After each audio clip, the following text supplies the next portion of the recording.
அஸ்ஸலாமு அலைக்கும் வரஹ்மத்துல்லாஹி வபரகாத்துஹு. இன்னல் ஹம்தலில்லாஹ் நஹ்மதுஹு வ நஸ்தஈனுஹு வ நஸ்தக்ஃபிருஹு வ நஊது பில்லாஹி மின் ஷுரூரி அன்ஃபுஸினா வ மின் ஸய்யிஆத்தி அஅமாலினா மை யஹ்திஹில்லாஹு ஃபலா முதில்ல லஹு வ மை யுத்லில்ஹு ஃபலா ஹாதிய லஹு வ அஷ்ஹது அன் லா இலாஹா இல்லல்லாஹு வஹ்தஹு லா ஷரீக லஹு வ அஷ்ஹது அன்ன முஹம்மதன் அப்துஹு வ ரசூலுஹு. யா அய்யுஹல்லதீன ஆமனு தக்குல்லாஹ் ஹக்க துகாத்திஹி வ லா தமூதுன்ன இல்லா வ அன்தும் முஸ்லிமூன். யா அய்யுஹன்னாஸ் இத்தகூ ரப்பக்குமுல்லதீ خلقكم من نفس واحدة وخلق منها زوجها وبث منهما رجالا كثيرا ونساء واتقوا الله الذي تساءلون به والأرحام إن الله كان عليكم رقيبا. يا أيها الذين آمنوا اتقوا الله وقولوا قولا سديدا يصلح لكم أعمالكم ويغفر لكم ذنوبكم ومن يطع الله ورسوله فقد فاز فوزا عظيما. எல்லா புகழும் அகிலங்கள் அனைத்திற்கும் ஏக இறைவனாகிய தூணின்றி வான் படைத்த அல்லாஹ் ஒருவனுக்கே உரித்தானதாகும். அவனது சாந்தியும் சமாதானமும் அவனுடைய இறுதி தூதர் முஹம்மது ரசூலுல்லாஹ் ஸல்லல்லாஹு அலைஹி வஸல்லம் அவர்கள் மீதும், அவர்களை பின்பற்றி வாழ்ந்த சத்திய சஹாபாக்கள், தாபீன்கள், தபா தாபீன்கள், ஐம்மாக்கள், உலமாக்கள், நாம் நேசிப்பவர்கள், நம்மை நேசிப்பவர்கள் அனைவரின் மீதும் என்றென்றும் நின்று நிலவட்டுமாக. நம்ம கடந்த வகுப்பில் என்ன இது பார்த்தோம்? நபிமார்களுடைய அற்புதங்கள், அரபியில் என்ன சொல்லுவோம்? மூஜிசாக்களை நம்ம பார்த்தோம். அப்போ அன்றைக்கி நம்ம சொல்லியிருந்தோம், இந்த வகுப்பில் நல்லடியார்களுடைய அற்புதங்கள், அதாவது நல்லடியார்கள் செய்யக்கூடிய அற்புதங்கள் அல்லாமல் அப்படி யாராலையும் இந்த நபிமார்களாலும் செய்ய முடியாது. அல்லாஹ் சில பேருக்கு சில பொழுதுகளில் வழங்கக்கூடிய சில அற்புதங்கள், அதாவது கராமத் அப்படின்னு சொல்லுவாங்க.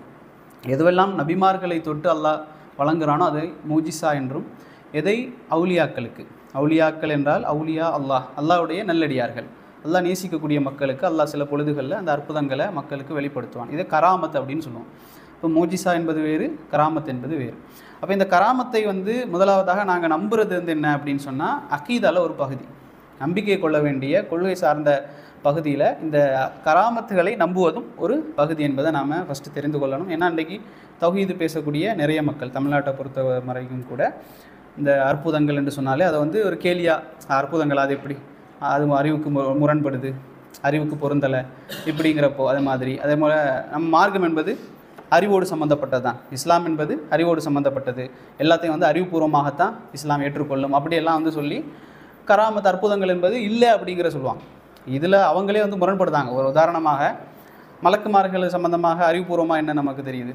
மலக்குமார்கள் இருக்கிறாங்க, அவங்க இந்தந்த வேலைகள்லாம் செய்கிறாங்க, இந்த மலக்குமார்கள் இந்தந்த செய்திகளை கொண்டு வராங்கன்னு நிறைய செய்திகள் இருக்குது. அப்போ இதெல்லாம் நம்ம எப்படி நம்புகிறோம்? அறிவுக்கு உட்படுத்தி நம்புகிறோமா, அல்லது ஈமான் கொள்ள வேண்டிய மறைவான விஷயங்கள், இல்முல் கைப் என்று சொல்லக்கூடிய மறைவான விஷயங்களை நம்புறது மார்க்கத்தில் உள்ள ஒரு விஷயம். அப்போது எல்லாமே அறிவுக்கு பொருந்தாது. சில நேரங்களில் இப்போ உம்ரா செய்கிறோம், இதில் அறிவுக்கு பொருந்தக்கூடிய செயல் என்ன இருக்குது?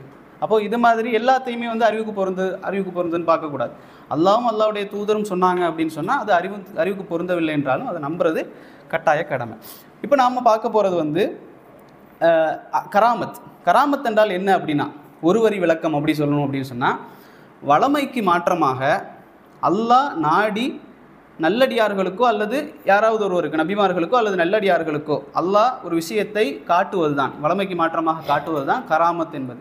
இப்போ நாம் இன்ஷா அல்லாஹ் முடிந்த வரைக்கும் இந்த ஒவ்வொரு மனிதர்களுக்கும் ஏற்பட்ட கராமத்துகள், அவர்களுடைய வாழ்க்கையில் ஏற்பட்ட அற்புதங்களை நம்ம இன்ஷா அல்லாஹ் பார்ப்போம். இதில் முதலாவதாக நாம் எடுத்துக்கொள்வது குரானில் பார்த்தீங்கன்னா சூரத்துல் மரியம், நமக்கு எல்லாம் தெரிந்த சூரா மரியம் என்றால் யார்? ஈசா அலைஹிஸ்ஸலாமுடைய அம்மா, தாய். இப்போ இந்த சூரா மரியமில் இந்த மரியம் அலைஹிஸ்ஸலாம் அவர்கள் சம்பந்தமாக நிறைய செய்திகளை அல்லாஹ் கொண்டு வர்றான். இப்போது இந்த செய்திகளை நம்ம பார்க்கக்கூடிய முன்னால் இந்த மரியம் ஒரு இறை தூதரானா? இல்லை. இவர் யார்? ஒரு நல்லடியார். இப்போது ஜிப்ரீல் அலைஹிஸ்ஸலாம் அவர்கள் ப்ராஃபட்ஸில் தான் வருவாங்க, அதாவது இறை தூதர்களிடத்துல தான் ஜிப்ரீல் அலைஹிஸ்ஸலாம் வளமையாக வரக்கூடியவர், அப்படித்தான். ஆனால் மரியம் அலைஹிஸ்ஸலாம் ஒரு நல்லடியார், சரிங்களா? அவுலியான்னு சொல்லிக்கலாம், நல்லடியார், அல்லாஹ்வுடைய ஒரு நல்லடியார். இப்போ இந்த மரியம் அலைஹிஸ்ஸலாம் அவர்கள் ஜிப்ரீல் அலைஹிஸ்ஸலாம் சொல்கிறாங்க, உனக்கு அல்லாஹ் குழந்தையை கொண்டு ஒரு செய்தியை கொண்டு வந்திருக்கிறான் அப்படின்னு சொல்லி. அப்போ அவங்க மரியம் அலைஹிஸ்ஸலாம் அவர்களுக்கு ஒரு சங்கடம். அவங்க சொல்கிறாங்க, எப்படி ஒரு ஆண் என்னை தீண்டாமல் எப்படி எனக்கு ஒரு குழந்தை வரும்? எனக்கு அது ஒரு பெரிய ஒரு அசிங்கமாச்சே அப்படின்னு சொல்லும் பொழுது, இது எப்படி நடக்குமா அப்படின்னு கேட்குறாங்க. ஒரு ஆண் என்னை தீண்டாமலும் நான் திருமணம் முடிக்காமலும் எனக்கு இப்படி நடக்குமான்னு கேட்கும்போது ஜிப்ரீல் அலைஹிஸ்ஸலாம் அல்லாஹ் எதை நாடுகிறானோ அதை நடத்தி தீருவான் அப்படின்னு சொல்கிறாங்க. நீ அதை பற்றி கவலைப்படாது, அது உனக்கு நடந்தே தீரும். பிரசவமுற்றதற்கு பிறகு அவர்கள் படக்கூடிய வேதனை வந்து அவ்வளோ மோசமான வேதனை. மக்கள் எல்லாம் திட்டுறாங்க, உன் வாப்பாலாம் இப்படி இல்லையே, உன் சகோதரன் இப்படி இல்லையே, நீயே இப்படி இருக்கிற அப்படின்னு சொல்லிலாம் திட்டக்கூடிய நேரத்தில் மரியம் அலைஹிஸ்ஸலாம் சொல்கிறாங்க, நான் வந்து மறக்கடிக்கப்பட்டவளாக ஆகியிருக்கக்கூடாதா, அல்லது நான் வந்து முன்பே இறந்துருக்கக்கூடாதா, நான் செத்து போயிருக்கக்கூடாதா அப்படிங்கிற மாதிரி அவங்க கவலைப்படுறாங்க. அப்போது ஜிப்ரீல் அலைஹிஸ்ஸலாம் வந்து பேசுகிறாங்க அவங்கக்கிட்ட. அவங்க சொல்கிறாங்க, ஜிப்ரீல் அலைஹிஸ்ஸலாம் உங்களுக்கு கீழாக ஒரு ஆற்றை அல்லாஹ் என்ன செய்திருக்கிறான், ஓட செய்திருக்கிறான். அப்படி மரியம் அலைஹிஸ்ஸலாம் அவர்களுக்கு கீழாக அல்லாஹ் ஒரு ஆற்றை ஓட செய்கிறான். அங்கு எப்போவுமே இருந்த ஆறு அல்ல, அல்லாஹ் ஒரு ஆற்றை அங்கே உருவாக்குறான். இது ஒரு பெரிய ஒரு மூஜிசா. அதே போல் பேரித்தம்பழத்தை அல்லாஹ் என்ன செய்கிறான், அதில் ஒரு பேரித்த மரம் இருக்கிறது. அந்த பேரித்த மரத்தில் இருக்கக்கூடிய கிளை நீ என்ன செய், குலுக்குன அப்படின்னு சொன்னால் அதிலிருந்து என்ன வெளிப்படும் அப்படின்னு சொன்னால் பழுத்த காய்கள், அதாவது செங்கனின்னு சொல்லுவாங்க. ரொம்ப பழுத்தது இல்லாமல் காய்ந்தது இல்லாமல் செங்கனிகள் வந்து உனக்கு அது உதிர்த்து தரும் அப்படின்னு சொல்கிறாங்க. உண்மையாகவே நாம் ஒரு மரத்தினுடைய கிளையை பேரித்தம் கிளையை பிடிச்சி ஆட்டினா பழுத்த பழங்கள் மட்டும் விழாது, மேக்ஸிமம் காய்ந்த பழங்கள் தான் சீக்கிரமாக விழும். ஆனால் ஜிப்ரீல் அலைஹிஸ்ஸலாம் சொல்கிறாங்க, நீங்கள் அந்த பேரித்த மரத்தை பிடித்து உழுக்குங்க, அது உங்களுக்கு கனிவான பழங்களை தரும் என்று சொல்கிறாங்க. இது ஒரு பெரிய ஒரு மூஜிசத், இது கராமத். இது அல்லாஹ் ஏற்படுத்திய ஒரு கராமத். இந்த ஆற்றை ஓட செய்கிறதும் அதே போல் பழத்தை குலுக்கின உடனே பேரித்த பழங்கள் வந்து நல்ல பழங்கள் விழுறதும் வந்து ஒரு கராமத்தை அல்லாஹ் ரப்புல் ஆலமீன் அவர்களுக்கு காட்டி கொடுக்குறான். அதை சாப்பிட்டாங்க, அந்த தண்ணியை குடித்தாங்க, அவர்களுக்கு பிரசவ வேதனை வந்து என்ன செஞ்சது, கம்மியானது அப்படிங்கிற செய்தியை நாங்கள் பார்க்கலாம். அதே போல் உமர் ரதியல்லாஹுடைய காலத்தில் உமர் ரதியல்லாஹு அவர்கள் மிம்பரில் ஏறி குத்துபா செஞ்சுட்டு இருக்கிறாங்க, மக்களுக்கு பிரசங்கம் செய்து கொண்டிருக்கிற நேரத்தில் ஒரு படையை என்ன செய்தாங்க அப்படின்னு சொன்னால் ஈராக்குக்கு அனுப்புகிறாங்க. மதீனாவில் உமர் ரதியல்லாஹு இருக்கிறாங்க, ஈராக்குக்கு என்ன செய்யுது, அந்த படை போகுது, போய் சண்டை போட்டுட்டு இருக்கிறாங்க.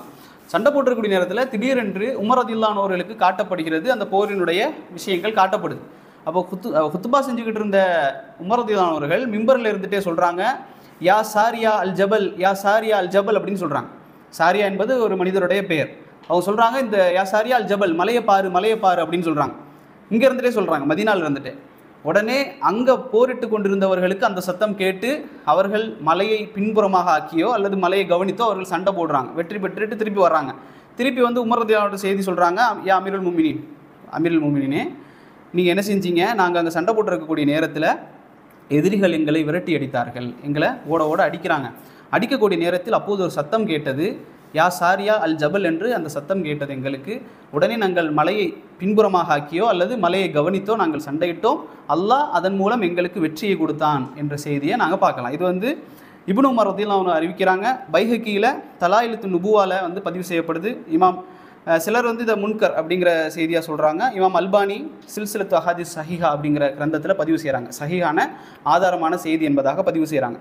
அப்போ நாம் வந்து நினச்சிடக்கூடாது, உமர் ரதியல்லாஹு அன்ஹு அவர்கள் இப்படியெல்லாம் அறிவிக்கிறாங்களே, அவங்களுக்கு வந்து மறைவான விஷயங்கள் எல்லாம் தெரியுமா அப்படின்னா அப்படியும் கிடையாது.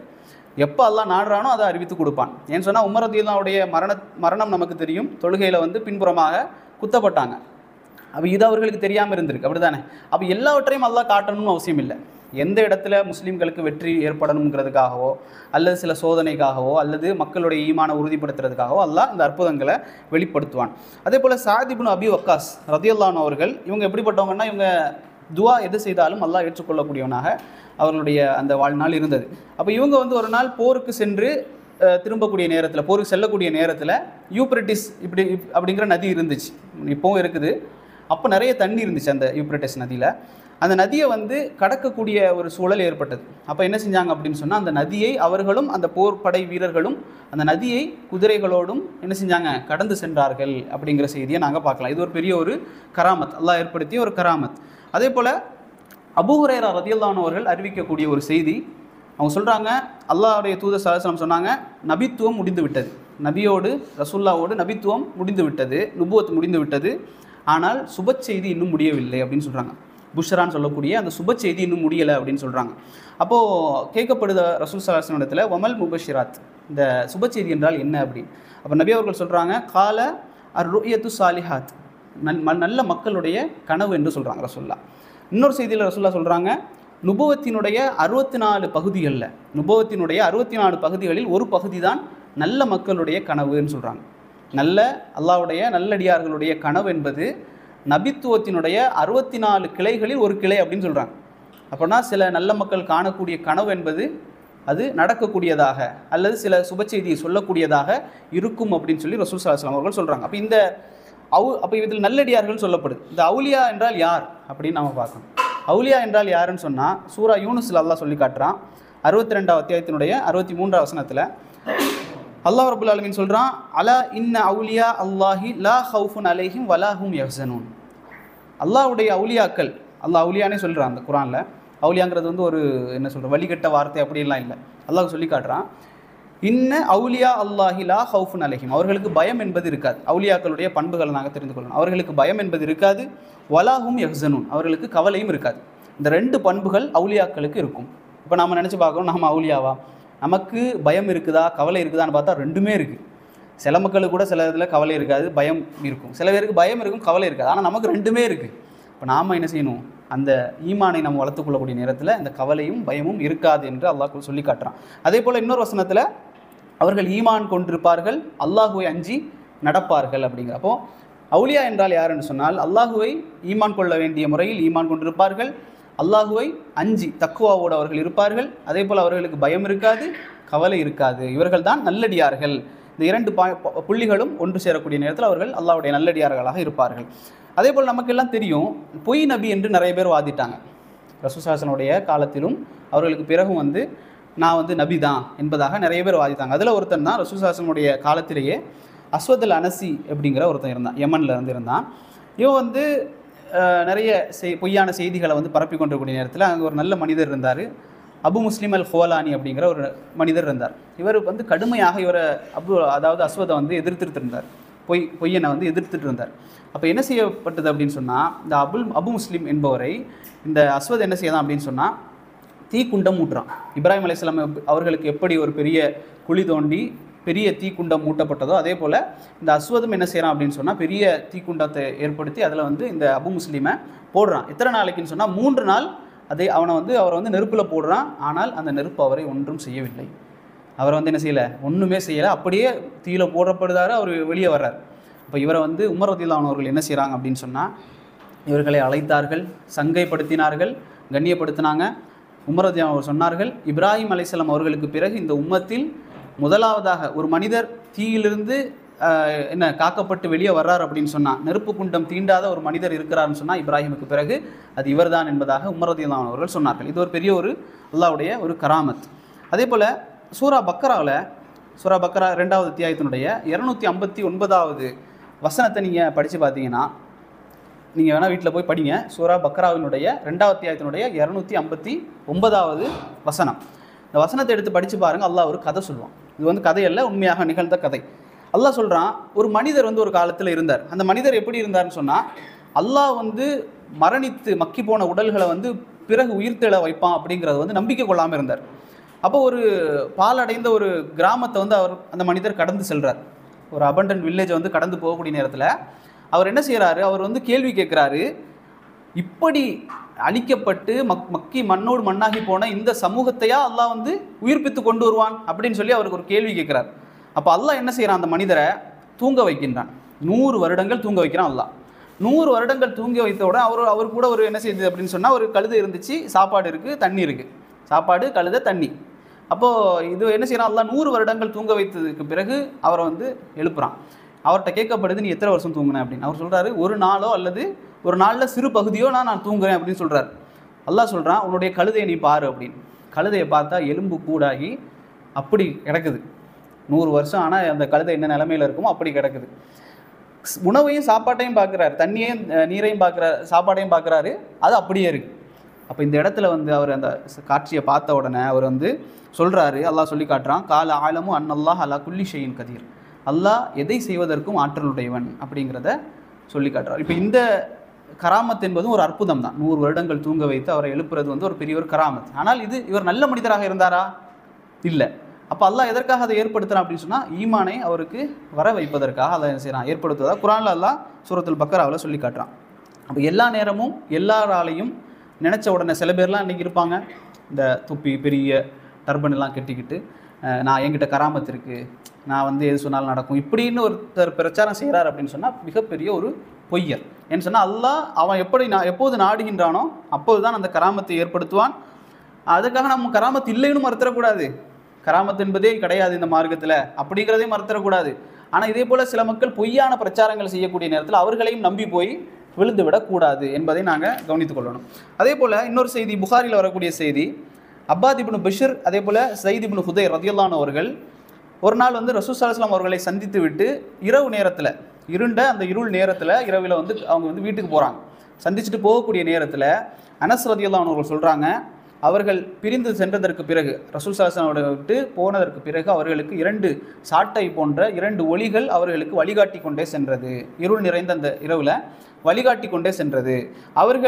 அவர்களுடைய வீட்டுக்கு பிரிந்ததற்கு பிறகு அந்த 2 ஒளிகளும் பிரிந்து அவர்கள் வீடு சென்று அடையும் வரை அது அவர்களை தொடர்ந்து கொண்டே இருந்தது என்று வரக்கூடிய செய்தியை அனஸ் ரலியல்லாஹு அறிவிக்கிறாங்க. புகாரியில் 465 செய்தி, 3705, ரியாது சாலிஹீனில் 1508 செய்தியாக பதிவு செய்யப்படுது. அதே போல் ரசூல் ஸல்லல்லாஹு அலைஹி வஸல்லம் அவர்கள் சொல்கிறாங்க, சஹீஹ் முஸ்லிமில் பதிவு செய்யப்பட்ட ஒரு செய்தி, ஒரு சிறுவன் இருந்தான். அந்த சிறுவன் வந்து உறுதியான தவக்குள் உள்ளவனாக, அல்லாஹ்வின் மீது மிகப்பெரிய ஒரு தவக்குள் உள்ளவனாக அந்த சிறுவன் இருந்தான். அப்போ இவனுக்கு வந்து சூனியத்தை கற்றுக்கொள்ளணும்னு சொல்லி வற்புறுத்தப்படுது. நீ வந்து சூனியத்தை கற்கணும் சொல்லி வற்புறுத்தப்பட்டு, அரசராலேயோ அல்லது பெற்றோராலேயோ வற்புறுத்தப்பட்டு அந்த சிறுவன் என்ன செய்யப்படுறான்னு சொன்னால், சூனியக்காரன் ஒருத்தன்ட்ட போய் ஒப்படைக்கப்பட்டு, நீ வந்து டெய்லி வருவான், நீ படித்து கொடு அப்படின்னு சொல்லி அவனும் டெய்லி போகிறான். போகக்கூடிய வழியில் ஒரு பாதிரியார் சொன்னால் கிறிஸ்தவ பாதிரியாரில் நல்ல மனிதர், அல்லாஹ் பற்றி சொல்லிக் கொடுக்கக்கூடிய ஒரு மனிதரை இடையில சந்திக்கிறான். சந்தித்ததுன்னா என்ன செஞ்சுட்டான் அப்படின்னு சொன்னால், இவர்கிட்டையும் கொஞ்சம் நேரம் படிக்கிறான், படிச்சுக்கிட்டு சூனியக்காரன்கிட்டையும் போய் படிக்கிறான் அந்த சிறுவன். இப்போ இந்த சிறுவன் இப்படி தினமும் பண்ண சில நேரங்களில் வீட்டில் லேட் ஆயிடுது. அதே போல் சூனியக்காரன்ட்ட போகக்கூடிய நேரத்தில் சில நேரத்தில் தாமதமாயிருது. இப்படியே அவனுடைய நாட்கள் கழிஞ்சிக்கிட்டே இருக்குது. அப்போ ஒரு நாள் என்ன செய்யப்படுது, சூனியக்காரன்ட்ட போகக்கூடிய நேரம் தாமதமாயிருச்சு. தாமதமானோன்னா சூனியக்காரன் என்ன செஞ்சுட்டான்னு சொன்னால், அடித்து உதச்சி, நீ ஏன் தாமதமாக வர்ற அப்படின்னு சொல்லி கேட்ட உடனே வந்து உடனே பாதிரியார்ட்ட வரான் அந்த பையன். பாதிரியார் வந்து ஒரு ஐடியா கொடுக்குறாரு, நீ வந்து அங்கே தாமதமாச்சுன்னா என்ன செய், வீட்டிலேருந்து வர தாமதமாயிட்டுன்னு சொல்லு, வீட்டில் தாமதமாயிட்டுனா சூனியக்காரன்ட்ட படிக்கிற நேரத்தில் எனக்கு தாமதமாயிடுச்சுன்னு சொல்லு அப்படின்னு சொல்லி ஒரு ஐடியா கொடுக்குறாரு. அப்போ ஒரு நாள் இவன் இப்படியே மேனேஜ் பண்ணி போயிட்டு இருக்க நேரத்தில் பாதையில் வந்து ஒரு மிருகம் குறுக்கிடுது. என்ன மிருகம்னு அது ஹதீஸில் இல்லை, ஒரு பயங்கரமான மிருகம் அது வந்து குறுக்கிட்ட உடனே மக்கள் எல்லாரும் போக முடியாமல் இருக்கிறாங்க அந்த பாதை வழியாக. அப்போ இந்த சிறுவன் என்ன செய்கிறான், ஒரு கல்லை எடுத்து ஒரு சத்தம் போட்டு சொல்கிறான், யா அல்லாஹ், இந்த கல்லை நான் எறிகிறேன், சூனியக்காரன் சரி என்றால் இந்த மிருகத்தை போகாமல் இருக்கவை, பாதிரியார் சரி என்றால் இந்த மிருகத்தை வந்து போக வச்சிரு அப்படின்னு சொல்லி ஒரு சத்தியம் செய்கிறான். அவன் கல்லை எரிஞ்ச உடனே அந்த மிருகம் வந்து போயிடுது. உடனே அவன் என்ன நினைக்கிறான், பாதிரியாருடைய கொள்கை தான் சரியான கொள்கை அப்படின்னு நினச்சி அவன் வந்து அதுக்கு பிறகு பாதிரியார்கிட்டே அதிகமாக போக ஆரம்பித்து அந்த ஈமானை வந்து வளர்த்துக்கொள்கிறான். அல்லாஹ்வுடைய தவக்குலை எல்லாத்தையும் அவன் அந்த பையனை செய்கிறான், வளர்த்துக்கிறான். அதுக்கு பிறகு என்ன செய்கிறான் அப்படின்னு சொன்னால், தொழுநோயாளிகளை குணப்படுத்துறது, நோய்வாய்ப்பட்டவர்கள் என்ன செய்கிறாங்க, அவங்கள்ட்ட வந்தாங்கன்னு சொன்னால் அவங்கள குணப்படுத்துகிற இந்த மாதிரி வேலைகளை வந்து அவன் செஞ்சுக்கிட்டு இருக்கிறான். அப்போது இப்படி போய்கிட்டு இருக்கிற நேரத்தில் ஒரு நாள் அரச சபையில் அரசருடைய நண்பர் ஒருத்தருக்கு, முக்கிய பதவியில் இருக்கிற ஒருத்தருக்கு வந்து நோய்வாய் ஏற்படுறது. அவர் எங்கே போனாலும் அது சரியாகவே இல்லை. அவர் என்ன செய்கிறாரு, இந்த பையன்கிட்ட தேடி வர்றார், பொக்கிஷங்கள் அதெல்லாம் எடுத்துக்கிட்டு வந்து எனக்கு வந்து நீ வந்து சரி பண்ணித்தா அப்படின்னு சொல்லி சொல்கிறார். சொன்ன உடனே இந்த சிறுவன் என்ன செய்கிறான் அப்படின்னு சொன்னால், அவர்கிட்ட சொல்கிறான், நீ அல்லாஹுவை ஈமான் கொள், நீ அல்லாஹு மேலே நம்பிக்கை வை, அல்லாஹ் உனக்கு குணப்படுத்தி தருவான், என்னால் எதுவும் செய்ய முடியாது இப்படின்னு சொல்கிறான். இப்படித்தான் நான் வந்து என்ன செய்கிறேன், மக்களை குணப்படுத்துகிறேன் அப்படின்னு சொல்லி அவன் சொல்கிறான். அதே போலயே அவர் செய்கிறாரு, அல்லாஹ்வை ஈமான் கொள்கிறாரு, அவருக்கு நோய் குணமாயிருச்சு. இந்த செய்தி வந்து அரச சபையில் பரவுது. அரச சபையில் இருக்கிறவன் அரசர் எப்படி அப்படின்னு சொன்னால் ஃபிரௌன் மாதிரி, நான் தான் கடவுள் என்று சொல்லக்கூடிய அளவுக்கு அந்த அரசனுடைய செயல்பாடு. அப்போ இந்த அரச சபையில் இந்த செய்தி அப்படியே பரவி அரசன் என்ன செய்கிறான் அப்படின்னு சொன்னால், அந்த பையனை பிடிச்சி கேள்வி கேட்குறாரு. இந்த பாதிரியார் இருக்கார, அவர் இந்த பையன்கிட்ட முன்னாலே சொல்லியிருந்தார், யார் என்ன சொன்னாலும் என்ன செஞ்சிடாத, என் பேரை சொல்லிடாத அப்படின்னு சொல்லியிருந்தார் பாதிரியார். ஆனால் அரசன் கேட்க இந்த பையன் என்ன செய்கிறான், சொல்லிடுறான், இந்த மாதிரி இவர்கிட்ட தான் நான் வந்து இந்த கல்வியை நான் படித்தேன் அப்படின்னு சொல்லிடுறான். சொன்ன உடனே அந்த பாதிரியார் அழைத்து வரப்பட்டு அவருடைய தலை வந்து பாதியாக முதல்ல ஒரு வெட்டுறான் அரசன். அதுக்கு பிறகு நீ வந்து ஈமான விட்டுருன்னு சொல்கிறான், அவர் விட மாட்டேன் அப்படின்றார். ரெண்டாவது வெட்டுறான், அது போல் தலையை முழுதாக துண்டாக்கி அவரை வந்து என்ன செய்கிறான், கொலை செஞ்சிடறான். அதற்கு பிறகு இந்த சிறுவன்ட்ட என்ன செய்கிறான் அந்த அரசன், நீ வந்து என்ன ஈமான் கொன்ற அப்படின்னு சொல்கிறான், கடவுளை உன்னுடைய ரப்பை விட்டுட்டு நீ வந்து என்ன செய், என்ன வந்து ஈமான் கொள்ளு அப்படின்னு சொல்லி. அப்போ அந்த சிறுவன் மறுத்த உடனே இவன் என்ன செய்கிறான் அப்படின்னு சொன்னால், அரசன் அவங்களுடைய ஆட்களை எல்லாம் கூட்டு இந்த சிறுவனை வந்து மலைக்கு மேலே கூட்டிகிட்டு போய் என்ன செஞ்சுருங்க, தள்ளி விட்டுருங்க, சிறுவனை கொலை செஞ்சுருங்க அப்படின்னு சொல்கிறான். அப்போ முதலாவதாக மலைக்கு கூப்பிட்டு போயிட்டாங்க. மலைக்கு கூற்று போடணுன்னே அவன் வந்து அல்லா இடத்துல கேட்குறான், யா அல்லா என்னை காப்பாற்று அப்படின்னு சொல்லி அல்லா இடத்துல அந்த சிறுவன் முறையிட்டுறான். முறையிட்டவுடன் அந்த மலை குலுங்கியது. அந்த அரசு சபையில் போன அந்த மக்கள் எல்லோரும் என்ன செய்யாங்க, கொல்லப்பட்டாங்க. எல்லாரும் செத்துட்டாங்க. இவன் மட்டும் உயிரோட மறுபடியும் அரசு சபைக்கு வர்றான். அரசன் கேட்குறான், என்னாச்சு அப்படின்னு சொல்லி. இந்த மாதிரி நான் போனேன், மலை வந்து குலுங்கியது, எல்லாரும் கீழே விழுந்து செத்துட்டாங்க, நான் மட்டும் சாகலை, வந்துட்டேன் அப்படின்னு. மறுபடியும் ஒரு கூட்டத்தை அனுப்பி கப்பலில் ஏற்றி இவனை கடலில் கொண்டு போய் தள்ளுங்க அப்படின்னு சொல்லி அவங்க அப்படி செஞ்சு பார்த்த உடனே அங்கே போனவொடனே அவன் கேட்டான், யா அல்லாஹ் என்னை காப்பாற்று அப்படின்னு சொல்லி. அங்கேயும் என்ன செய்யப்படுது, படகு ஆடியது, மக்கள் எல்லோரும் கீழே விழுந்தாங்க, இவன் மட்டும் உயிரோட திரும்ப கரை வந்து சேர்ந்துட்டு அரசன்ட்ட மறுபடியும் போகிறான். இப்படி இரண்டு முறை ஆன உடனே அரசன் கேட்குறான், உன்னை என்ன செய்கிறது? இப்போ சிறுவனே சொல்கிறான், என்ன செய்யணும், என்னை கொல்லணும் என்று சொன்னால், என்னை நீ கொல்ல வேண்டும் என்று சொன்னால் மக்களை எல்லாரையும் நீ ஒன்று கூட்டு. ஒரு இடத்துல மக்கள் எல்லோரையும் ஒன்று கூட்டி, இந்த ஊரில் இருக்கிற எல்லா மக்களையும் ஒன்று கூட்டி என்னை ஒரு மரத்தில் என்னை கட்டி வச்சுட்டு பிஸ்மில்லாஹி ரப்பில் குலாம், அல்லாஹ்வுடைய பெயரை கொண்டு அப்படின்னு சொல்லி இந்த குலாம் என்று சொன்னால் சிறுவன், இந்த சிறுவனுடைய ரப்பின் மீது பெயரை கொண்டு என்று சொல்லி அம்பு நீ விடு, அது என்னை தைக்கக்கூடிய நேரத்தில் நான் சாவேன் அப்படின்னு சொல்லி சொல்கிறான். அப்போ அரசன் என்ன செய்கிறான், எப்போ நல்ல வாய்ப்பு கிடச்சிருச்சுன்னு சொல்லி அதே போல் மக்களை எல்லாம் ஒன்று கூட்டினா அந்த மரத்தில் அந்த சிறுவனை கட்டி வைத்து விட்டு பிஸ்மில்லாஹி ரப்பில் குலாம் என்று சொல்லி அவன் அம்பு எய்த உடனே அந்த சிறுவனுடைய தொண்டையில் வந்து அது தைக்குது. உடனே அந்த சிறுவன் வந்து இறந்த உடனே மக்கள் என்ன செய்கிறாங்க அப்படின்னு சொன்னால், மக்கள் எல்லாரும் சேர்ந்து சத்தம் போட ஆரம்பிச்சிட்டாங்க, ஆமன்து பி ரப்பில் குலாம், ஆமன்து பி ரப்பில் குலாம் அப்படின்னு சொல்லி கத்த ஆரம்பிச்சிட்டாங்க. அந்த சிறுவனுடைய இறைவனின் மீது நாங்கள் ஈமான் கொண்டு விட்டோம் சொல்லி ஒட்டுமொத்த மக்களும், அந்த ஊரில் இருக்கிற எல்லா மக்களும் ஈமான் கொண்டுட்டாங்க. ஈமான் கொண்டதற்கு பிறகு இது ஒரு கராமத். அந்த பையனை வந்து அல்லாஹ் காப்பாற்றினது அனைத்துமே கராமத். அதே போல் அந்த சிறுவனுக்கு தெரியுது, நான் இப்படி கொல்லப்பட்டாதான் நான் வந்து வெற்றி பெறுவேன் என்பது அவனுக்கு தெரியுது, அவன் சொல்லி கொடுக்குறான்.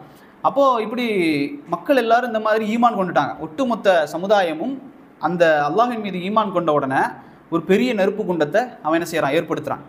பெரிய நெருப்பு குண்டத்தை ஏற்படுத்தி ஒவ்வொருவரையாக வரிசையாக அழைச்சி அந்த தீயில போட்டுக்கிட்டே இருக்கிறான் அந்த அரசன். அப்போ ஒவ்வொருத்தர்ட்டையும் கேள்வி கேட்குறான், எப்படி நீ என்ன ஈமான் கொள்றியா அல்லது அல்லாஹ்வை ஈமான் கொள்றியா அப்படின்னு சொல்லி ஒவ்வொருத்தராக எரிந்து கொண்டே இருக்கக்கூடிய நேரத்தில் இறுதியாக ஒரு பெண்மணி வர்றாங்க, கை குழந்தையோடு வர்றாங்க. ஒரு பெண்மணி பச்சை பிள்ளையோட வர்றாங்க. வந்து அவங்க என்ன செய்கிறாங்க, தீயை பார்த்த உடனே அவங்களுக்கு வந்து ஒரு தயக்கம், அப்போ பிள்ளையோடு நான் விழணுமா அப்படிங்கிற ஒரு தயக்கம் ஏற்பட்டது. தயக்கம் ஏற்பட்ட உடனே அவன் சொல்கிறான், விழுன்னு சொல்கிறான். அப்போ இவங்க தயங்கிக்கிட்டே நிற்கிறாங்க. அப்போ அந்த குழந்தை என்ன செய்யுது அப்படின்னு சொன்னால், பச்சை பிள்ளை கை குழந்தை, அந்த குழந்தை வந்து அல்லாஹ் என்ன செய்கிறான், அந்த குழந்தையை பேச வைக்கிறான். அந்த குழந்தை பேசியது, யா என்னுடைய தாயே இஸ்பிர், பொறுமையாக இரு, என்னுடைய தாயே பொறுமையாக இரு, ஃபைன் நக்கி அலல் ஹக், நீ எதில் இருக்கிற, உண்மையில் தான் இருக்கிற, நீ விழுந்துரு அப்படின்னு சொல்லி அந்த குழந்தை அந்த இடத்தில் பேசியது. அதுக்கு பிறகு அவர்களும் நெருப்பில் விழச் செய்யப்பட்டார்கள் என்ற செய்தியை ரசூல் ஸல்லல்லாஹு அலைஹி வஸல்லம் அவர்கள் சொல்லக்கூடிய செய்தி சஹீஹ் முஸ்லிமில் 5327 செய்தி, ரியாது சாலிஹின்ல 30வது செய்தியாக பதிவு செய்யப்படுது. அப்போ இது ஒரு பெரிய ஒரு கராமத் அந்த சிறுவனுக்கு நடந்தது என்பது. ஒரு இறை தூதரோ அல்லது மலக்கோ அல்ல, ஒரு சாதாரண ஒரு மனிதன் அல்லாஹின் மீது தவக்கல் கொண்டதன் காரணமாக அல்லாஹ் அவருக்கு இந்த மாதிரி அற்புதங்களை ஏற்படுத்தினான் என்ற செய்தியை பார்க்கலாம். அதே போல் சஹீஹ் புகாரியில் ஒரு செய்தி வருது, பனு இஸ்ரவேல் என்ற அந்த சமூகத்தில் ஜுரைஜ் என்ற ஒரு மனிதன் இருந்தான். நான் இதுக்கு முன்னால் உள்ள கிளாஸ்லேயும் ஜுரைஜ் பற்றி சொல்லியிருந்தேன். இந்த ஜுரைஜ் என்ன செய்வான் அப்படின்னு சொன்னால், தொழுதுகிட்டே இருப்பார். உம்மா வந்து அழைச்சா கூட தொழுகையை விட்டுட்டு போக மாட்டார். உம்மா வந்து அழைச்சிக்கிட்டே இருப்பாங்க, தொழுகையை விட்டு போக மாட்டார். அப்போ ஜுரைஜ் வந்து ஒரு நாள் தொழுதுட்டு இருக்க மாதிரி இதே மாதிரி அம்மா அழைக்கிறாங்க. அழைச்ச உடனே அவர் என்ன செய்கிறாரு, போகாமல், அவருக்கு தோணுது நம்ம உம்மா கூப்பிட்றாங்க, போக வேண்டாம் தொழுகலாம் அப்படின்னு சொல்லி தொழுகிறார். அப்போது அவங்க உம்மா ஒரு சாபம் விடுறாங்க. பையனை பார்த்து ஒரு உம்மா சாபம் விடுறாங்க, எதுக்கு, தொழுதுட்டு இருந்தான்னு சொல்லிட்டு. நான் கூப்பிட்டதுக்கு வராமல் தொழுதுட்டு இருந்தான்னு உம்மா சாபம் விடுறாங்க. இன்றைக்கி அப்படியா நடக்குது, தொழுக போடான்னு தான் அம்மா என்ன செய்கிறாங்க, சாபம் விடுறாங்க. அப்போது அப்படி அம்மா வந்து என்ன சாபம் விடுறாங்கன்னு சொன்னால், இவன் இருக்கானே, இவன் வந்து ஒரு விபச்சாரியினுடைய முகத்தில் விழிக்காத வரை, இந்த ஒரு விபச்சாரியினுடைய முகத்தை பார்க்காத வரைக்கும் இவன் சாவக்கூடாது அப்படின்னு சொல்லி ஒரு சாபம் விடுறாங்க. அப்போ அந்த சாபத்தையும் அல்லாஹ் என்ன செய்கிறான், ஏற்றுக்கொள்கிறான். அப்போது அந்த ஊரில் வந்து ஒரு விபச்சாரி இருந்தால் அவள் என்ன செய்கிறா அப்படின்னு சொன்னால், ஒரு சவால் விடுறா, நான் யாரையும் வந்து என்னுடைய வழிக்கு கொண்டு வருவேன் அப்படின்னு சொல்லி. அப்போ இது சொல்லப்படுது, ஜுரைஜ் என்ற ஒரு மனிதர் இருக்கிறாரு, அவரை ஒன்றால் முடிஞ்சால் இது பண்ணு அப்படின்னு சொல்லி. அப்போ ஜுரைஜிட்ட வந்து அவங்க வந்து முயற்சி பண்ணுறா, தோல்வி அடைகிறான். அப்போ அவள் என்ன செய்கிறா, இப்படி ஜுரைஜிட்ட வந்து நம்ம தோத்துட்டோமேன்னு சொல்லி ஒரு ஆட்டிடையன் ஷெப்பர்டோட இது பண்ணி தவறான இதில் ஈடுபட்டு ஒரு குழந்தையும் பெற்றெடுத்து விட்டு ஊர் மக்கள்கிட்ட கொண்டு வந்து காமிக்கிறா, இது என்னுடைய குழந்தை அப்படின்னு சொல்லி. அப்போ ஊர் மக்கள் கேட்குறாங்க, எப்படி, யாரின் மூலமாக? அப்போ அவர் சொல்கிறா, இது மாதிரி ஜுரைஜோட அப்படின்னு, ஆட்டிடையன்னு சொல்லாமல் ஜுரைஜோட பிறந்த குழந்தை தான் இது அப்படின்னு சொல்லி உடனே மக்கள் என்ன செஞ்சாங்க, வேறு யார் செஞ்சுருந்தாலும் கூட மக்கள் வந்து என்ன செய்வாங்க, ஒன்றும் செஞ்சுருக்க மாட்டாங்க. சரியோ யார் இவ என்ன சொல்லி ஜுரேஜுக்கு இப்படியா அப்படின்னு சொல்லி உடனே ஜுரேஜுடைய வீட்டுக்கு போய் ஜுரேஜுடைய குடிசை வீடு களிமண்ணால் செஞ்சப்பட்ட அந்த வீடை வந்து இடித்து உடைச்சிட்டாங்க. ஜுரேஜோட வீட்டை உடைச்சி ஜுரேஜை நடு வீதிக்கு அழைத்து வந்து எல்லாரும் திட்ட ஆரம்பிச்சிட்டாங்க. அவருக்கு தண்டனை கொடுப்பதற்கு தயாராகிட்டாங்க. அப்போ ஜுரேஜ் கேட்டார், எனக்கு உது செய்துட்டு தொழுறதுக்கு எனக்கு கொஞ்சம் நேரம் கொடுங்க அப்படின்னு சொல்லி உது செய்தார். ஜுரேஜ் தொழுதார். தொழுது விட்டு குழந்தைகிட்ட போனார். அவருக்கு தெரியாது இந்த குழந்தை பேசும் அப்படிங்கிறது அவருக்கு தெரியாது. அவர் ஒரு கோவத்தில் வந்து என்ன செய்கிறாரு, குழந்தையுடைய வயிற்றில் லேசாக ஒரு குத்தி அவர் கேட்குறாரு, உன்னுடைய வாப்பா யார் அப்படின்னு சொல்லி. உடனே அந்த குழந்தையும் என்ன செய்தது, கை குழந்தை தொட்டிலில் இருக்கிற அந்த கை குழந்தை பேசியது, என்னுடைய வாப்பா யாருன்னா ஆட்டிடையன் என்று பேசியது. உடனே மக்கள் கேட்டாங்க, ஒரேடியாக ஏற்றுறது. அவங்க கேட்டாங்க, தங்க வீடு கட்டித்தரட்டான், தங்கத்தில் வீடு கட்டித்தரட்டா அப்படின்னு சொல்லி கேட்டாங்க. ஜுரேஜ் சொன்னார், தங்கத்திலலாம் வீடு வேணாம், எப்படி என்னுடைய பழைய வீடு இருந்ததோ அதே போன்றே எனக்கு மீண்டும் கட்டித்தந்தால் போதும் என்று சொன்னார். இது ஒரு குழந்தை பேசியதுக்கான ஒரு அற்புதம். சஹீல் புகாரியில் 2482 செய்தியாகவும் அபூதாவுதில் 107 செய்தியாகவும் இது பதிவு செய்யப்படுது. அதே போல் நமக்கு தெரியும் சூரத்துல் கஹஃப் தெரியும்ல. கஹஃப் வந்து எப்போ ஓதுவோம், அதிகமாக எப்போ ஓதுவோம், ஜும்மாவுக்கு வந்து ஓதுவோம். அதே போல் முதல் 10 வசனங்களை மனனம் செஞ்சுருந்தா, சூரத்துல் கஹஃபுடைய முதல் 10 வசனங்களை மனனம் பண்ணியிருந்தா தஜ்ஜாலுடைய அந்த இதிலிருந்து அல்லாஹ் பாதுகாப்பான் என்ற ஹதீஸ் வருது. அப்போ இந்த சூரத்துல் கஹஃபில் வந்து நமக்கு தெரியும் குகைவாசிகளுடைய சம்பவம், இன்னொரு செய்தியும் அதில் வரும், மூசா ஹிதுருடைய சம்பவம் அதில் வரும். அப்போ இந்த கஹஃப் வாசிகள் குகைவாசிகள் வந்து ரோமில் இருந்தாங்க. அந்த செய்தி வந்து குரானில் வரலை, அந்த இதில் வருது, தஃப்சீர்களில் வருது. ரோமில் வந்து இஃபீசஸ் அப்படின்னு சொல்லப்படக்கூடிய ஒரு இடத்துல தான் வந்து இந்த குகைவாசிகள் இருந்தாங்க. இவர்கள் வந்து எத்தனை வருடங்கள் அல்லாஹ் தூங்க வச்சான்னு குரானில் சொல்லக்கூடிய நேரத்தில் 300 + 9ன்னு சொல்கிறான். 300 வருடங்களும் அதிகப்படியாக 9 வருடங்கள், 309 வருடங்களை அல்லாஹ் வந்து அந்த மனிதர்களை தூங்க வைக்கிறான். இந்த குகைவாசிகளை வந்து இளைஞர்கள், சரிங்களா, குகைவாசிகள் இளைஞர்கள், நல்ல வசதியான வீட்டில் வளர்ந்த இளைஞர்கள். அந்த ஊரில் வந்து அதாவது கிறிஸ்தவம் சமயத்தில் கிறிஸ்தவம் வந்து அதாவது ஈசா அலைஹிஸ்ஸலாமுடைய இஸ்லாம் இருக்குது, ஈசா அலைஹிஸ்ஸலாம் அவர்களை பின்பற்றிய முஸ்லீம்கள் இருந்தாங்க. அந்த முஸ்லீம்கள் தான் இவர்கள், சரிங்களா. ரசூல் ஸல்லல்லாஹு அலைஹி வஸல்லம் அவர்களுக்கு முன்பாக இருந்த அந்த ஈசா அலைஹிஸ்ஸலாமுடைய முஸ்லீம்கள் இவர்கள். அப்போ அந்த நாட்டில் இருந்த பெரும்பான்மையான மக்கள் வந்து அநியாயக்காரர்களாகவும் அனாச்சாரங்கள் செய்யக்கூடியவர்களாக இருந்த நேரத்தில் தான் அல்லாஹ் என்ன செய்யணும் அப்படின்னு சொன்னால், இந்த மனிதர்களை குகைவாசிகளை அந்த குகைக்குள்ளே தங்க வச்சு 309 வருடங்கள் அந்த மனிதர்களுக்கு அல்லாஹ் தூக்கத்தை ஏற்படுத்துகிறான். இது எதற்காகன்னு சொன்னால், அங்கே அந்த ரோமில் இஃபீசஸில் இருந்த அந்த மனிதர்கள் என்ன நம்பினாங்கன்னா, அல்லாஹ் வந்து உயிர் தெலை செய்ய மாட்டான். எப்படி அந்த மனிதனை நான் சொன்ன சூரத்துல் பக்ராவுடைய 259வது வசனத்தில் அந்த மனிதன் 100 வருடம் தூங்க வச்ச மாதிரி இந்த மனிதர்களை குகைவாசிகளை அல்லாஹ் ரப்புல் ஆலமீன் 309 வருடங்கள் தூங்க வைக்கிறான். அவர்களோட ஒரு நாயும் போச்சு, ஒரு நாயும் கூட இருந்துச்சு. அல்லாஹ் அந்த செட்டப்பை எப்படி ஏற்படுத்தியிருந்தான்னு சொன்னால், காற்றும் அளவோடு போகும் மாதிரியும் வெயிலும் அளவோடு படுற மாதிரியும் அல்லாஹ் வைத்திருந்தான். அதே போல் அவர்களை வந்து புரட்டி போட்டு கொண்டே இருந்தான். தூங்கிட்டு தான் இருந்தாங்க, புரண்டு கொண்டே இருந்தாங்க. ஒரே மாதிரியும் படுத்துகிட்டே இருக்கல, புரண்டுக்கிட்டே இருந்தாங்க. அதற்கு ஒரு காரணம் சொல்லுவாங்க மெடிக்கல் ரீதியாக. ஒரே இடத்துல உடம்பு இருக்கக்கூடிய நேரத்தில் அது வந்து அரிப்பு ஏற்படும், அல்லது வந்து அரிப்புனா மணல் புழுக்களுடைய அரிப்பு, அல்லது இந்த பிளட் சர்க்குலேஷன் அதில் வந்து பாதிப்பு ஏற்படும். அப்போ அல்லாஹ் வந்து அதையும் செய்ய வச்சான். அவர்களுடைய காதுகளை வந்து அல்லாஹ் என்ன செஞ்சு அடைச்சி வச்சுருந்தான். அப்போ அந்த மாதிரி தூங்க வச்சதுன்னா 309 வருடங்கள் தூங்க வச்சது ஒரு பெரிய ஒரு கராமத். இந்த குகைவாசிகள் என்பவர்கள் அவர்களும் நபி கிடையாது, அதுதான் நான் சொல்கிறேன். மூஜிசா என்பது நபிமார்களுக்கு வரும், நல்லடியார்களுக்கு வரக்கூடிய நேரத்தில் அது கராமத். அப்போ 309 வருடங்கள் அந்த மனிதர்கள் என்ன செஞ்சாங்க, அந்த குகையில் வந்து தூங்க வைக்கப்பட்டாங்க. இப்போ அந்த வரலாறை வந்து சொன்னால் அது பெருசாக போகும். அதுக்கு பிறகு அவங்க வெளியே வந்தாங்க. வெளியே வந்து அந்த காசை கொண்டு போய் சாப்பாடு வாங்குவதற்காக கொடுத்தாங்க. அவங்க கேட்டாங்க, நீ யார், 300 வருடத்துக்கு மேலே உள்ள காயின் இது, இப்போ கொண்டு வந்து சாப்பாடு கேட்டால் எப்படி தர முடியும் அப்படின்னு சொல்லி கேட்கும்போது அவங்களுக்கு தெரியுது, இப்போ இவர் தான் வந்து இந்த குகைவாசிகளில் நாம் நினச்சிட்டு இருந்தோமே முன்னாலே எங்கேயோ ஓடி போயிட்டானுங்க இல்லை செத்து போயிட்டானுங்கன்னு நினச்ச அந்த மக்கள், நல்ல மக்கள் தான் இவங்க அப்படின்னு சொல்லி கண்டறியப்பட்டாங்க. அது ஒரு பெரிய செய்தி. இதில் அந்த குகைவாசிகள் 309 வருடங்கள் தூங்க வைக்கப்பட்டது வந்து பெரிய ஒரு கராமத் அல்லாஹ் குரானில் சொல்லி காட்டுறான். அதே போல் குரானில் இன்னொரு இடத்துல சூரத்துல் ஹூதினுடைய 11வது அத்தியாயத்தினுடைய 71, 72வது வசனங்களை நீங்கள் எடுத்து பார்த்தீங்கன்னா, இப்ராஹிம் அலைஹிஸ்ஸலாமுடைய முதல் மனைவி யார்? முதல் மனைவி யார்? இப்ராஹிம் அலைஹிஸ்ஸலாமுடைய முதல் மனைவி சாரா. இஸ்மாயில் அலைஹிஸ்ஸலாம் வந்து யாருடைய பிள்ளை? ஹாஜரா. கரெக்ட். அப்போது இந்த முதல் மனைவி சாரா அலைஹிஸ்ஸலாம் அவர்களுக்கு பிள்ளை இல்லை, சரிங்களா. இப்ராஹிம் அலைஹிஸ்ஸலாம் அவர்களுக்கும் சாரா அலைஹிஸ்ஸலாம் அவர்களுக்கும் பிள்ளை இல்லை. அதற்கு பிறகு கிஃப்டாக வழங்கப்பட்டவங்க தான் யார்? ஹிஜ்ர் அலைஹிஸ்ஸலாம், சரிங்களா. ஹாஜரா, நம்ம சொல்கிறது ஹாஜரா. இந்த ஹாஜர் அலைஹிஸ்ஸலாம் மூலியமாகத்தான் முதல் குழந்தை பிறக்குது. இப்ராஹிம் அலைஹிஸ்ஸலாம் அவர்களுக்கு 90 வயசுக்கு மேலே இஸ்மாயில் அலைஹிஸ்ஸலாம் அவங்க பிறக்கிறாங்க. இப்போ நமக்கு தெரியும் யூதர்கள்னு இருக்கிறாங்க. இந்த யூதர்கள் எல்லாரும் எந்த வம்சாவளினா முதல் மனைவியுடைய வம்சாவளி, சாரா அலைஹிஸ்ஸலாம்லேருந்து வந்த அந்த வம்சாவளி, இஸ்ஹாக் யாக்கூப் அப்படின்னு வரக்கூடிய ஈசா அலைஹிஸ்ஸலாம் வரைக்கும். இஸ்ஹாக்லேருந்து தொடங்கி யாக்கூபு, மூசா, ஈசா எல்லாருமே யார் தான்? பனு இஸ்ரவேலர்கள். இவர்கள் தான் யார்? இன்றைக்கு யூதர்கள் என்று சொல்லப்படக்கூடிய. இஸ்மாயில் அலைஹிஸ்ஸலாம் அவர்களுக்கு பிறகு எந்த நபித்துவமும் இல்லை. அதாவது இப்ராஹிம் அலைஹிஸ்ஸலாமுடைய இரண்டாவது மனைவி ஹாஜராவுக்கு இஸ்மாயில் அலைஹிஸ்ஸலாம் பிறக்கிறாங்க, அவங்க நபி. அதற்கு பிறகு எந்த நபியுமே இங்கே இல்லை, அரபில் இல்லை. அதுக்கு பிறகு கடைசியாக வந்தது யார் அப்படின்னு சொன்னால் ரசூல் ஸல்லல்லாஹு அலைஹி வஸல்லம் அவர்கள், இஸ்மாயில் நபியினுடைய வம்சாவளி. இப்போ யூதர்கள் எந்த விதத்தில் நமக்கு முரண்படுவாங்கன்னா, அவர்களுக்கு தெரியும் இந்த ப்ராஃபெட் முகமது ஸல்லல்லாஹு அலைஹி வஸல்லம் யார் அப்படின்னு சொன்னால் இறை தூதர் அப்படிங்கிறது. ரசூல் ஸல்லல்லாஹு அலைஹி வஸல்லம் சொல்கிறாங்க, அவர்களுடைய பிள்ளைகளை அவர்கள் அடையாளம் காண்பதை விட என்னை அவர்களுக்கு தெரியும், நான் தான் நபி என்பது. ஆனால் ஏன் மறுக்கிறாங்கன்னு சொன்னால் அந்த பரம்பரையில் வரலையேன்னு. அதுதான் அந்த ஒரு விஷயம்தான். சாரா அலைஹிஸ்ஸலாம்லேருந்து வரலையே, இஸ்மாயில் நபியிலேருந்து வந்துட்டாருங்கிறது தான் அவர்களுடைய பிரச்சனை. இன்றைக்கும் அவர்கள் அந்த பிரச்சனையை தான் பெருசு பண்ணுவாங்க.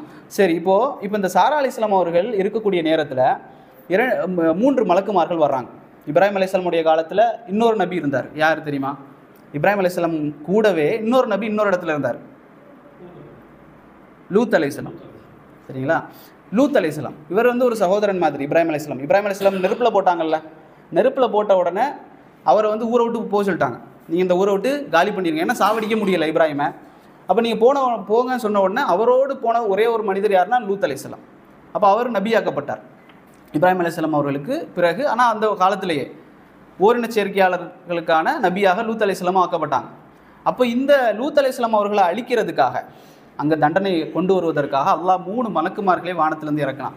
அவர்கள் முதலாவதாக போன இடம் என்ன அப்படின்னு சொன்னால் இப்ராஹிம் அலைஹிஸ்ஸலாமுடைய வீட்டுக்கு மனிதர்களாகத்தான் போனாங்க. இப்ராஹிம் அலைஹிஸ்ஸலாம் வீட்டுக்கு மனிதர்களாக போனாங்க.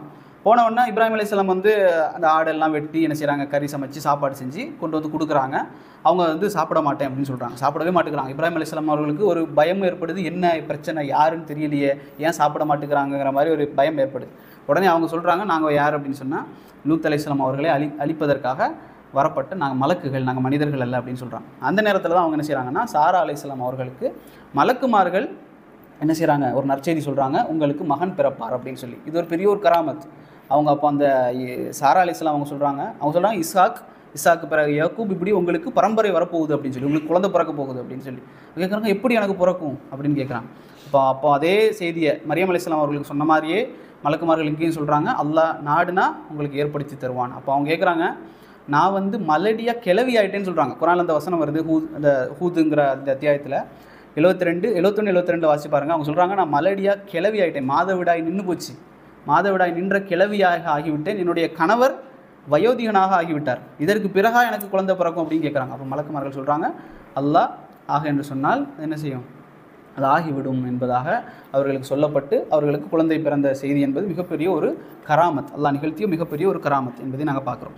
அதே போல் இன்னொரு செய்தி, 3 பேர் பாறையில் மாட்டிக்கொண்டாங்க. இந்த செய்தி கேள்விப்பட்டீங்களா?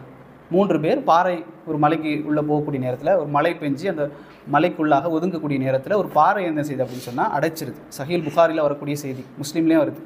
அப்போ இந்த 3 பேர் உள்ள அடைக்கப்பட்ட உடனே அவங்க என்ன செய்கிறாங்கன்னு சொன்னால் ஒரு முடிவு எடுக்கிறாங்க, நம்ம 3 பேரும் அல்லாஹ்விடத்தில் ஒரு துவா செய்வோம், நம்ம செஞ்சதை சொல்லி துவா செய்வோம், அதன் மூலம் அல்லாஹ் இந்த பாறையை விளக்கலாம் அப்படின்னு சொல்லி. அப்போ அதில் முதலாவது மனிதர் சொல்கிறாரு, எங்கள் வீட்டில் ஒரு ஆட்டு இருந்துச்சு, அந்த ஆட்டில் நான் தினமும் பால் கறப்பேன், பால் கறந்து என்னுடைய வயதான பெற்றோர்கள் எனக்கு இருந்தாங்க, அவர்களுக்கு குடிக்க கொடுத்து விட்டு அவர்கள் குடித்ததற்கு பிறகு இருப்பதைத்தான் என்னுடைய மனைவிக்கும் பிள்ளைக்கும் நான் கொடுப்பேன் அப்படின்னு சொல்லி அவர் சொல்கிறாரு. ஒரு நாள் நான் வருவதற்கு என்ன செஞ்சிருச்சு, தாமதமாகி விட்டது. அப்போ என்னுடைய பெற்றோர்கள் என்ன செய்கிறாங்க, இரவில் தூங்கி விட்டார்கள். அப்போ நான் பார்க்குறேன், பெற்றோர்கள் தூங்கி விட்டார்கள், என்னுடைய பிள்ளைகள் அழுது கொண்டே இருந்தது, வயிறு பசி, மனைவி பசியோடு இருந்தா. அப்போது நான் என்ன செய்யலை, அந்த உணவை அவர்களுக்கு கொடுக்கலை, அவர்கள் அழுது கொண்டே இருந்தார்கள். நான் என்னுடைய தாய்க்கு காலடி பக்கத்திலே இருந்தேன், அவர்கள் விழித்து அந்த பாலை குடிக்கும் வரை, அவர்கள் குடித்ததற்கு பிறகு தான் என் குழந்தைக்கு கொடுத்தேன். யா அல்லாஹ், நான் இதை செஞ்சது உனக்காகத்தான், அந்த உனக்காகத்தான் என்பது உண்மையாக இருந்தால் இந்த பாறையை விளக்கு அப்படின்னு சொன்னார். அந்த பாறை கொஞ்சம் விலகியது. இரண்டாவது மனிதர் சொன்னார், எனக்கு ஒரு ஒரு பெண் இருந்தாள், ஒரு பெண், அவள் ஒரு பாவப்பட்ட பெண், அவளுக்கு ஒரு 100 தீனார் தேவைப்பட்டுச்சு. அவள் எல்லாத்துக்கிட்டையும் கேட்டாள் 100 தீனார், அவளுக்கு அது கிடைக்கவே இல்லை. அதுக்கு பிறகு எனக்கு தெரியும் என்கிட்ட 100 தீனார் என்கிட்ட இல்லை, அந்த பெண்ணுக்கு கொடுக்கணும் அப்படிங்கிறது எனக்கு தோணுது. ஏன்னு சொன்னால் அந்த பெண்ணை அவர் விரும்பினார், இந்த பெண்ணை எப்படியாவது அடையணும்னு அவர் ஆசைப்பட்டார். இவர் என்ன செய்கிறாரு, 100 தினாரை வேறு எங்கேயோ இருந்து எடுத்துகிட்டு வந்து கடன் வாங்கி இந்த பெண்ணுக்கு வந்து கொடுக்கறதுக்கு விரும்புகிறார். கொடுத்துட்டு சொல்கிறாரு, நான் வந்து உனக்கு இந்த 100 தினாரை தர்றேன், ஆனால் நீ என்னோடு தவறாக ஈடுபட வேண்டும் அப்படின்னு சொல்கிறார். உடனே இந்த பெண் என்ன செய்கிறா, வேறு வழி இல்லாமல் அது சம்மதிக்கிறாங்க. சம்மதித்ததுக்கு பிறகு அந்த செய்தியில் வரும், அந்த 2 கால்களுக்கு மத்தியில் அவர் அமர்ந்தவுடன் அந்த பெண் சொன்னால், இத்தகுல்லா, அல்லாஹ்வை அஞ்சுக்கொள் அப்படின்னு சொல்கிறார். அல்லாஹ்வை அஞ்சுக்கொள், என்னுடைய முத்திரையை அனுமதியின்றி உடைத்து விடாதே அப்படின்னு சொல்கிறார். சொன்ன உடனே அந்த மனிதர் அங்கேருந்து எந்திரிச்சார். உடனே அங்கேருந்து போயிட்டார். அவர் சொல்கிறாரு, யா அல்லாஹ், நான் இதை வந்து உனக்காகத்தான் செஞ்சேன், வேறு யாருக்காகவும் இல்லை, வேறு யாருமே அங்கே இல்லை. இந்த செய்தி நான் அப்படி பண்ணியிருந்தா கூட வேறு யாருக்கும் தெரியாது. ஆனால் உனக்காகத்தான் நான் அதை விட்டு வந்தேன். இன்னும் அந்த 100 தினாரை கூட அவளுக்காக நான் கொடுத்து விட்டு தான் வந்தேன் அப்படின்னு சொல்லி அல்லாஹ்விடத்தில், யா அல்லாஹ், உனக்காக செய்தேன், இதை நீ ஏற்றுக்கொண்டிருந்தால் இந்த பாறையை விலக்குன்னு சொன்னார். அந்த பாறை விலகியது. 3வதாக ஒரு மனிதர் இருந்தார். அவருக்கு ஒரு சா அளவுக்கு கேழ்வரகு கூலியாக கொடுப்பதற்கு அந்த பயிர் போடுவாங்கள்ல, அந்த மாதிரி போட்டுக்கிட்டு அந்த கூலி வாங்காமல் அந்த மனிதர் போயிட்டார். அந்த கூலி அவர் கொடுக்கல. பிறகு கொஞ்ச காலம் போகுது, இவர் வந்து வசதி ஆகிட்டார். அந்த கேழ்வரகு அந்த போட்டு ஆடு மாடு என்று பெரிய வசதியை அவர் அடைஞ்சதற்கு பிறகு அந்த மனிதர் பல காலத்திற்கு பிறகு அவர் திரும்பி வர்றார். வந்த உடனே அவர் கேட்டார், மாதிரி கூலி இருக்குது, அது தாங்க அப்படின்னு சொல்லி.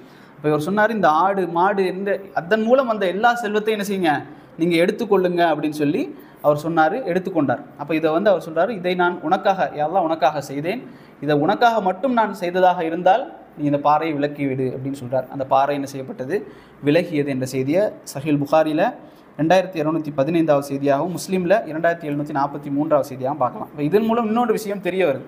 அல்லாஹ்வுக்காக நாங்கள் ஒன்று செய்கிறது, நிறைய விஷயங்கள் அல்லாஹ்வுக்காக தான் செய்கிறோம். ஆனால் இன்னும் பியூரிட்டி, அதாவது இன்னும் தூய்மையாக அல்லாஹ்வுக்கு மட்டும் தெரிகிறது போல். உதாரணமாக நம்ம ஊரில் ஒருத்தர் இருக்கிறார், அல்லது நம்ம சுற்றி யாராவது தெரிஞ்ச மக்கள் முகம் இருக்குது, அவருக்கு வந்து ஏதாவது சதக்கா தேவை, ஜக்காத் தேவைன்னு வைங்களேன், உடனே நம்ம கொடுப்போம். ஏன் அப்படின்னு சொன்னால், இன்னைக்கு கொடுத்தா நாளைக்கு வந்து பள்ளிவாசலுக்கு வரக்கூடிய நேரத்தில் நம்ம பார்த்து சிரிப்பார்.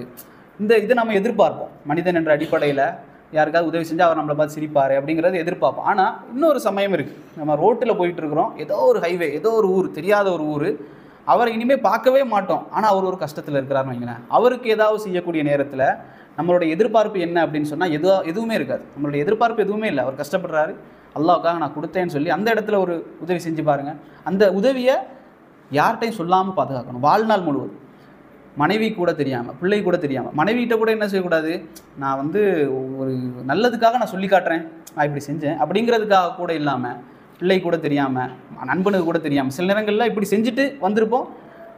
நண்பர்கள் எல்லாம் சேர்ந்து என்ன செய்வாங்க, இவன் ஒரு கஞ்சப்பைய, இவன் ஒரு காசு ஒருத்தனும் கொடுக்க மாட்டான், இப்படி சொன்னால் கூட வாய் வரும், நான் அதை செஞ்சேன் அப்படின்ற மாதிரி. இப்படி கூட இல்லாமல் அதை மறைச்சி வச்சிங்கன்னு வைங்களேன். அதை கொண்டு நீங்கள் அல்லா இடத்துல துவா செய்தால் அல்லாஹ் அந்த துவாவை ஏற்றுக்கொள்வான் என்ற ஒரு செய்தியை நாங்கள் இந்த ஹதீஸினூடாக நாங்கள் பார்க்குறோம். அதே போல் ஹுபைப் ரலியல்லாஹு அன்ஹு ஒரு சஹாபி, இவங்க வந்து என்ன செஞ்சாங்க அப்படின்னு சொன்னால் 3 பேராக போனாங்க. ஹுபைப் ரலியல்லாஹு அன்ஹு, அதே போல் இன்னும் 2 சஹாபாக்களும் போகக்கூடிய நேரத்தில், அதாவது மதீனாவிலிருந்து மக்கா அந்த பகுதிக்கு, மக்காவுக்கு போகக்கூடிய நேரத்திலேயே கைது செய்யப்படுறாங்க. அதில் 2 பேர் கொல்லப்படுறாங்க. ஹுபைப் ரலியல்லாஹு அன்ஹு அவர்கள் மட்டும் வீட்டுக்கு கடத்தி வைக்கப்படுறாங்க. மக்காவில் வந்து கடத்தி வைக்கப்படுறாங்க, வீட்டு சிறையில் அடைக்கப்படுறாங்க. ஏன்னு சொன்னால் அந்த காலம் வந்து கொல்லக்கூடாது என்ற புனித காலத்தில் இருந்தாங்க மக்காவாசிகள். நம்ம சொன்னோம், ஹஜ்ஜுடைய பயானில் கூட சொல்லியிருந்தோம், சில புனித மாதங்களில் கொலை செய்ய மாட்டாங்க. அப்போ இந்த புனித மாதத்தில் வந்து அவர் இருக்கக்கூடிய நேரத்தில் அவர் வீட்டு சிறையில் தான் ஹுபைப் ரலியல்லாஹு அன்ஹு அவர்கள் அடைச்சி வைக்கப்பட்டாங்க. அடைச்சி வைக்கப்பட்ட நேரத்தில் அவருடைய தண்டனை என்னென்னா, கழுமரத்தில் ஏற்றி கொல்லப்படுற அந்த தண்டனை. அப்போ அந்த வீட்டு சிறையில் இருக்கக்கூடிய நேரத்தில் அந்த கூட்டம் என்ன செய்யுது அப்படின்னு சொன்னால், இவரை வீட்டு சிறையில் அடித்து கைகளெல்லாம் விலங்கிட்டு அவரை வந்து வீட்டில் அடைச்சி வைக்கிறாங்க. அப்போ அவர் என்ன கேட்குறாரு, எனக்கு வந்து நான் மௌத்தாக போகிறேன், எனக்கு வந்து கத்தி கொடுங்க, அதாவது என்னுடைய முடிகள், உடலில் இருக்கக்கூடிய முடிகள் எல்லாம் நான் அகற்றணும், மௌத்தாகிறதுக்கு முன்னால் நான் அகற்றணும், எனக்கு கத்தி கொடுங்க அப்படின்னு சொல்லி கேட்குறாரு. அப்போ அந்த வீட்டினுடைய ஒரு பெண்மணி என்ன செய்கிறாங்கன்னு சொன்னால், பிளேடு அந்த மாதிரி ஏதோ ஒன்று கொடுக்குறாங்க, சவர கத்தி ஏதோ கொடுக்குறாங்க. கொடுத்த உடனே அவர் அதை வாங்கிட்டு அந்த பெண்மணி திரும்பி போயிட்டு யோசிக்கிறாங்க, அவளுடைய ஒரு மகனோ அல்லது மகளோ என்ன செய்கிறாங்கன்னு சொன்னால், ஓடி போய் ஹுபைப் ரலியல்லாஹு அன்ஹுடைய மடியில் உட்காந்துட்டாங்க. அப்போ அந்த பெண்மணி நினைக்கிறா, வந்து திருப்பி ஓடி வந்து பார்க்குறா. அந்த பெண்மணி பார்த்த உடனே கத்தி, மடியில் குழந்தை, அந்த வந்து பதறி அப்படியே நிற்கிறா, எதுவுமே பேசாமல். என்ன ஹுபைப் ரலியல்லாஹு அன்ஹு கேட்குறாங்க, நான் இந்த குழந்தைய வந்து ஏதாவது பண்ணிடுவேன், நீ பயப்படுறியா அப்படின்னு கேட்குறா. நான் வந்து இந்த குழந்தைய எதுவுமே பண்ண மாட்டேன், நான் வந்து அல்லாஹ்வுக்காக மரணிக்கிறது தான் நான் என்ன செய்கிறேன், நான் விரும்புகிறேன், இந்த குழந்தையை கொன்று அதன் மூலம் நான் தப்பிச்சிடணும் அப்படிங்கிறத நான் ஒரு காலம் செய்ய மாட்டேன், நீ பயப்படாத அப்படின்னு சொல்கிறான். அப்படி அவர் சொன்ன உடனே இந்த செய்தியெல்லாம் அந்த பெண் தான் சொல்கிறாங்க. அந்த பெண் சொல்கிறாங்க, இந்த ஹுபைப் ரலியல்லாஹு அன்ஹு அவர்களைப் போல ஒரு நல்ல மனிதரை என் வாழ்நாளில் நான் பார்த்ததில்லை. அவர் சில நேரங்களில் கையில் விலங்கிடப்பட்டிருக்கும், எங்களுடைய வீட்டினுடைய சிறையில் தான் அவர் அடைச்சி வைக்கப்பட்டிருப்பார். ஆனால் அவருடைய கைகளில் திராட்சை கொலைகளை அவர் சாப்பிட்டு கொண்டிருப்பதை நான் பார்த்திருக்கிறேன்னு சொல்கிறார் அந்த பெண். அப்போ அவர் சொல்கிறா, இன்னும் கூடுதலாக மக்காவினுடைய அந்த காலகட்டம் என்பது எங்குமே திராட்சை விளையாத காலகட்டம், திராட்சையினுடைய சீசனே கிடையாது. ஆனால் அவருடைய கைகளில் திராட்சை இருக்கும், அவர் அதை சாப்பிட்டு கொண்டிருக்கக்கூடிய காட்சிகளை நான் பார்த்திருக்கிறேன். எங்கள் வீட்டில் யாருமே அவருக்கு அதை கொடுக்கவும் இல்லை. ஆனால் நான் உறுதியாக சொல்கிறேன், அவர் சொல்கிறா, நான் உறுதியாக சொல்கிறேன், இது மனிதர்களால் கொடுக்கப்பட்ட திராட்சை இல்லை அப்படின்னு சொல்லி அவங்க சொல்லக்கூடிய செய்தி. ஏன்னா ஹுபைப் ரலியல்லாஹு அன்ஹு எப்படிப்பட்டவங்க அப்படின்னு சொன்னால், ஏன் அவருக்கு இப்படி வழங்கப்பட்டது அப்படிங்கிறத நம்ம தெரிஞ்சுக்கொள்ளணும். இது ஒரு கராமத். இந்த கராமத்தில் ஏன் அவருக்கு அப்படிங்கிறத நம்ம தெரிஞ்சுக்கொள்ளணும், எப்படிப்பட்ட மனுஷர் அப்படிங்கிறத. அவருடைய மரணத்தினுடைய அந்த நாள் வருது. நாள் வந்த உடனே அவர் நிப்பாட்டி வைக்கப்படுறாங்க. நிப்பாட்டி வச்ச உடனே இவருடைய ஈமான் எப்படின்னா பலமானது. சஹாபாக்களுடைய ஈமான் சும்மாவே என்ன பலமான ஈமான். ஆனால் இவர் எப்படின்னு சொன்னால் அதுலேயும் கொஞ்சம் பலமுள்ள ஈமான் கொண்டவர். அவர்கிட்ட என்ன கேட்டாங்க அப்படின்னு சொன்னால், எதிரிகள் இந்த மாதிரி பிலால் ரலியல்லாஹு அன்ஹு அவர்கள் மற்ற சஹாபாக்கள்கிட்ட கேட்ட போல், நீ லாத் உஸாவை விட்டுரு, அல்லது லாத் உஸாவை நான் வணங்குறேன், அல்லாஹை விட்டுரு, இப்படியெல்லாம் அவங்க சொல்லலை. சிறுக்கு வைக்கிறத பற்றி அவங்க பேசவே இல்லை. ஏன்னா அவங்களுக்கு தெரியும் இவர் அதை பற்றி வாயே திறக்க மாட்டார், திட்டி போடுவார்னு சொல்லி பயந்து அவங்க சொன்னாங்க அவரிடத்துல, நீ எனக்காக ஒரே ஒரு வார்த்தையை மட்டும் சொல்லு அப்படின்னு சொல்கிறாங்க. எதிரிகள் சொல்கிறாங்க, எனக்காக ஒரு வார்த்தையை மட்டும் சொல்லு, அந்த வார்த்தையை சொன்னேன்னா நான் உன்னை விட்டுறேன் அப்படின்னு சொல்கிறாங்க ஹுபைப்கிட்ட. அப்போது அவர் சொல்கிறாரு, என்ன வார்த்தை அப்படின்னு சொல்லி. என்ன வார்த்தைன்னு சொன்ன உடனே எதிரிகள் சொன்னாங்க, நீ இப்போ நிற்கிற இந்த இடத்துல நின்றுட்டு நீ சொல்லு, நான் நிற்கக்கூடிய இடத்தில் எனக்கு பதிலாக முஹம்மது நின்று இருந்தால் நன்றாக இருக்குமே, இப்படிங்கிற ஒரு வார்த்தையை மட்டும் நீ சொல்லு அப்படின்னு சொன்னாங்க. இவ்வளோதான். நம்மளாக இருந்தால் என்ன, இவ்வளோதானா, இதுக்கு ஒரு 10 வார்த்தை கூட சேர்த்து சொல்லுவோம் அப்படிங்கிற மாதிரி நம்மளுடைய ஈமான். ஹுபைப் ரலியல்லாஹு அன்ஹு சொன்னார்கள், முஹம்மது இந்த இடத்துலையா, முஹம்மது ஸல்லல்லாஹு அலைஹி வஸல்லம் அவர்கள் இந்த இடத்துலையா. சஹாபாக்கள் எப்படிப்பட்டவங்க, நபி அவர்கள் துப்பினால் ஏந்தக்கூடிய அளவிற்கு அவர்கள் சுற்றி வரக்கூடியவர்கள். நமக்கெல்லாம் தெரியும், சஹாபாக்கள் உஹதினுடைய போர்க்களத்தில் கேடயங்களாக தங்களுடைய உடல்களை ஆக்கி கொண்டாங்க. அவர்களுக்கு கேடயமும் கிடையாது, வேறு எதுவும் கிடையாது. கேடயங்களாக தங்களுடைய உடல்களையும் முகங்களையும் ஆக்கி கொண்ட அந்த சஹாபாக்கள். ஹுபைப் ரலியல்லாஹு அன்ஹு சொன்னார்கள், முஹம்மது இந்த இடத்துலையா, முஹம்மது ஸல்லல்லாஹு அலைஹி வஸல்லம் அவர்கள் அங்கிருந்து அவர்களுடைய காலில் ஒரு முள் தைப்பதை கூட நான் விரும்ப மாட்டேன்னு சொல்கிறார். சொன்ன உடனே அவங்க கொல்வதற்கு தயாரான உடனே ஹுபைப் ரலியல்லாஹு அன்ஹு சொன்னாங்க, யா அல்லாஹ், 3 துவாக்களை கேட்டாங்க. யா அல்லாஹ், இங்கே இருக்கக்கூடிய ஒவ்வொருவரையும் நீ கணக்கு எடுத்துக்கொள் அப்படின்னு சொல்கிறாங்க. சொல்கிறாங்க, இங்கே இருக்கக்கூடிய ஒவ்வொருவரையும் நீ கணக்கு எடுத்துக்கொள். ரெண்டாவது சொல்கிறாங்க, இங்கே இருக்கக்கூடிய ஒவ்வொருவரையும் நீ தனித்தனியாக பழிவாங்கு, இங்கே இருக்கக்கூடிய ஒவ்வொருவரையும் நீ விட்டு விடாதே அப்படின்னு சொல்லி 3 வசனங்களை சொன்ன உடனே அங்கே இருந்த ஒரு சஹாபி, அவர் பிற்காலத்தில் சஹாபி ஆகிறார், அவர் பேர் அம்ரு மறந்துடுச்சு. அந்த சஹாபி என்ன செய்கிறான்னு சொன்னால் அந்த இடத்த விட்டு ஓடிடுறார். இந்த வார்த்தையை கேட்ட உடனே, இப்படிப்பட்ட ஒரு கஷ்டமான சூழ்நிலையில் இவர் இப்படி பேசுகிறாரே அப்படின்னு சொல்லி அந்த இடத்த விட்டு அவர் ஓடி மதீனாவுக்கு சேர்ந்து இஸ்லாத்தை அவர் ஏற்றுக்கொண்டார். 3 வருடங்கள் இஸ்லாத்தில் இருந்தார் நபியோடு. அப்போது இப்படி முடித்த உடனே அவர் என்ன செய்யப்படுறாருன்னா கொல்லப்படுறார். இப்படிப்பட்ட சஹாபி தான் ஹுபைப் ரலியல்லாஹு அன்ஹு அவர்கள். அவர்களுடைய கைகளில் தான் என்ன இருந்துச்சு, திராட்சை பழங்கள் இருந்த காட்சி அந்த பெண்மணி கண்டதாக வரக்கூடிய செய்தியை நாங்கள் பார்க்கலாம். அதே போல் ஷேகுல் இஸ்லாம் இப்னு தைமியா ரஹிமஹுல்லா அவங்க சொல்லுவாங்க, 699 ஹிஜ்ரியில் தாத்தாரியர்களுடைய வருகை. தாத்தார்கள் வந்தாங்க. தாத்தாரிகள் நமக்கு தெரியும், தாத்தாரிகள் பற்றி நம்ம படிக்கலைன்னு நினைக்கிறேன். அவர்கள் ஒரு பெரிய ஒரு பயங்கரமான கூட்டம், முஸ்லீம் உம்மத்தே காலி பண்ணவங்க. பாக்தாத் போன்ற ஹிலாஃபத் இருக்கக்கூடிய நேரத்தில் பாக்தாத் எல்லாம் மொத்தமாக அழித்து தரமட்டமாக்கினவர்கள் இந்த தாத்தாரியர்கள். இவர்களுடைய வருகையை இப்னு தைமியா ரஹிமஹுல்லா அவர்கள், இவர் ஒரு சஹாபி அல்ல, தாபீன் அல்ல, இமாம், சரிங்களா, 699வது ஹிஜ்ரியில் தாத்தார்களுடைய வருகையை ஒரு முன்கூட்டியே சொன்னாங்க. அதே போல் 702வது ஹிஜ்ரியில் அவர்கள் சிரியாவுக்கு வருவார்கள் என்பதையும் அவர்கள் சொல்லியிருந்தார்கள். அதே போல் முஸ்லீம்கள் வெற்றி பெறுவார்கள், அவர்களுக்கு எதிராக முஸ்லீம்கள் வெற்றி பெறுவார்கள் என்று 70 முறைக்கு மேலாக அவர்கள் சத்தியம் செய்தார்கள் என்று இப்னு கையிம் ரஹிமஹுல்லா அவர்கள் சொன்னார்கள். அது நடந்தது. அதே போல் கைஸ் இப்னு அபு ஹாத்திம் ரலியல்லாஹு அன்ஹு அவர்கள் சொல்கிறாங்க, ஹாலித் இப்னு வலீத் இருக்கிறாங்க இல்லையா, அல்லாஹ்வுடைய போர்வாள். அப்போ இந்த ஹாலித் இப்னு வலீத் ரலியல்லாஹு அன்ஹு அவர்கள் ஒரு முறை ஹீரா என்ற இடத்தில் இருக்கக்கூடிய நேரத்தில் ஒரு போருடைய சமயத்தில் அவருக்கு விஷம் கொடுக்கப்பட்டது, கொடிய விஷம் கொடுக்கப்பட்டது. அது ஹாலித் ரலியல்லாஹு அன்ஹு அவர்கள் குடித்தார்கள். ஆனால் அவர்களுக்கு எந்த பாதிப்பும் ஏற்படவில்லை என்ற செய்தியை அல் பிதாயா வன் நிஹாயா இப்னு கசீர் ரஹிமஹுல்லாவுடைய அல் பிதாயா வன் நிஹாயாவில் 6வது இதில் 382வது செய்தியாக நாங்கள் பார்க்கலாம். இப்போ இதில் வந்த செய்திகள் அனைத்துமே ஆதாரபூர்வமானது. இது தாண்டி நிறைய செய்திகள் இருக்குது. இது எல்லாமே புத்தகத்தினுடைய பெயர்களை நான் சொல்லிடுறேன். தாரிகத் திமிஷ்க் அப்படிங்கிற புத்தகத்தில், அதே போல் ஹிலியத்துல் அவுலியா, அதே போல் சீரு அலாமின் நுபலா தஹபியுடைய புத்தகம், அதே போல் அகமதுடைய, அதாவது முஸ்னத் அகமதுடைய, அந்த அகமதுடைய இமாமுடைய ஜுஹூத் அப்படிங்கிற கிதாப்லையும் பதிவு செய்யப்படுது. அதே போல் இன்னொரு கிதாப் இருக்குது, இறைநேச செல்வர்களும் ஷைத்தானின் தோழர்களும் அப்படிங்கிறது. இந்த கிதாப் வந்து நம்ம இப்போ சொன்னல ஷேகுல் இஸ்லாம் இப்னு தைமியா அவர்களுடைய கிதாப். இதை வந்து தமிழில் வந்து மொழிபெயர்க்கப்பட்டிருக்கு. ஷேக் கமாலுதீன் மதனி அவர்களால் இந்த கிதாப் வந்து மொழிபெயர்க்கப்பட்டு தமிழ்லையும் இருக்குது, பிடிஎஃப் இருக்குது. நான் இன்ஷா அல்லாஹ் அதை வந்து குரூப்பில் பதிவு செய்கிறேன் இன்ஷா அல்லாஹ். அதில் வந்து 192வது பக்கத்துலேருந்து நீங்கள் வாசி பார்த்தீங்கன்னா இந்த கராமத் சம்பந்தமான நிறைய செய்திகள், இதில் அல்லாத பல செய்திகளை நீங்கள் அதில் படிக்கலாம் இன்ஷா அல்லாஹ். அப்போ இதை நம்ம புரிந்து கொள்ள வேண்டிய விஷயம் என்னென்னு சொன்னால், கராமத்து நமக்கு சில வேலைகளில் ஏற்பட்டால் கூட என்ன செய்யணும் அப்படின்னு சொன்னால், இஹ்லாஸோடு மறைத்து நம்மளோட வைத்துக்கொள்ளணும். ஏன்னு சொன்னால் சில நேரங்களில் அது பெருமையை வெளிப்படுத்தி இல்லாமல் ஆக்கிவிடும். அதனால் முடிந்தவரை இஹ்லாஸோடு வைத்துக்கொள்வது தான் கராமத் வந்துருச்சு அப்படின்னு சொன்னால் அதுக்கான தீர்வு. இன்னொரு இதில் அந்த புத்தகத்தில் வரக்கூடிய இன்னொரு சில செய்திகளை நம்ம பார்ப்போம். சஃபீனா அப்படின்னு சொல்லி ரசூல் ஸல்லல்லாஹு அலைஹி வஸல்லம் உடைய தூதர் ஒருத்தர் இருந்தார், தூதுவர், சரிங்களா? இப்போ இந்த சஃபீனா ரதியல்லாஹு அவர்கள் ஒரு நாள் பாதையை கடந்து செல்லக்கூடிய நேரத்தில் ஒரு சிங்கம் ஒன்று என்ன செய்யுது அப்படின்னு சொன்னால் குறுக்கிட்டது. சிங்கம் குறுக்கிட்ட உடனே இவங்க சொன்னாங்க, நான் சஃபீனா, அல்லாஹ்வுடைய தூதருடைய தூதுவர் அப்படின்னு சொன்னார். உடனே அந்த சிங்கம் என்ன செய்யுது அப்படின்னு சொன்னால் வழிவிட்டது. இவர்கள் எந்த தூரம் வரைக்கும் அந்த சிங்கம் வரணும்னு சொல்லி நினச்சாங்களோ அது வரைக்கும் அது பின்தொடர்ந்து வந்து அதற்கு பிறகு அவர்களை விட்டு அது விலகியது. கர்ஜித்து கொண்டு, அதாவது நீங்கள் போயிட்டு வாங்கன்னு சொல்கிற மாதிரி கர்ஜித்து கொண்டு அது விலகி சென்றது என்ற செய்தியை நாங்கள் பார்க்கலாம். அதே போல் சல்மான் ரதியல்லாஹு அவர்கள், அதே போல் அபூ தர்தா ரதியல்லாஹு அவர்கள் சாப்பிட்டு கொண்டிருக்கக்கூடிய நேரத்தில் உணவு வந்து தஸ்பீஹ் செய்து கொண்டிருந்த சத்தத்தை அவர்கள் கேட்டதாகவும் ஒரு செய்தி அதில் பதிவு செய்யப்படுது. அதே போல் இன்னும் ஒரு நாள் என்ன செய்யப்படுது அப்படின்னு சொன்னால், அபூபக்கர் ரதியல்லாஹு அவர்கள் என்ன செய்கிறாங்கன்னா, விருந்தாளியை வந்து வீட்டில் கொண்டு விட்டுட்டு இவருக்கு சாப்பாடு கொடுத்துருங்கன்னு சொல்லிட்டு போயிட்டார் வெளியில். அப்போ அவருடைய பையன் இருக்கிறாரு. பையன் என்ன செய்கிறாங்கன்னா சாப்பாடு கொண்டு கொடுக்குறாரு அந்த விருந்தாளிகளுக்கு. விருந்தாளிகள் சொல்கிறாங்க, நாங்கள் வந்து அபூபக்கரோட சேர்ந்து சாப்பிட்றோம், தனியாக சாப்பிட மாட்டோம், அவர் வரட்டும் அப்படின்னு நம்ம வீட்டில் சில நேரத்தில் சொல்லுவோம் அந்த மாதிரி. அப்போது அவங்க சாப்பிடவே இல்லை என்ன சொல்லியும். அபூபக்கர் திரும்பி வந்த உடனே பார்க்குறாங்க சாப்பாடு அப்படியே இருக்குது, விருந்தாளிகள் சாப்பிடலை.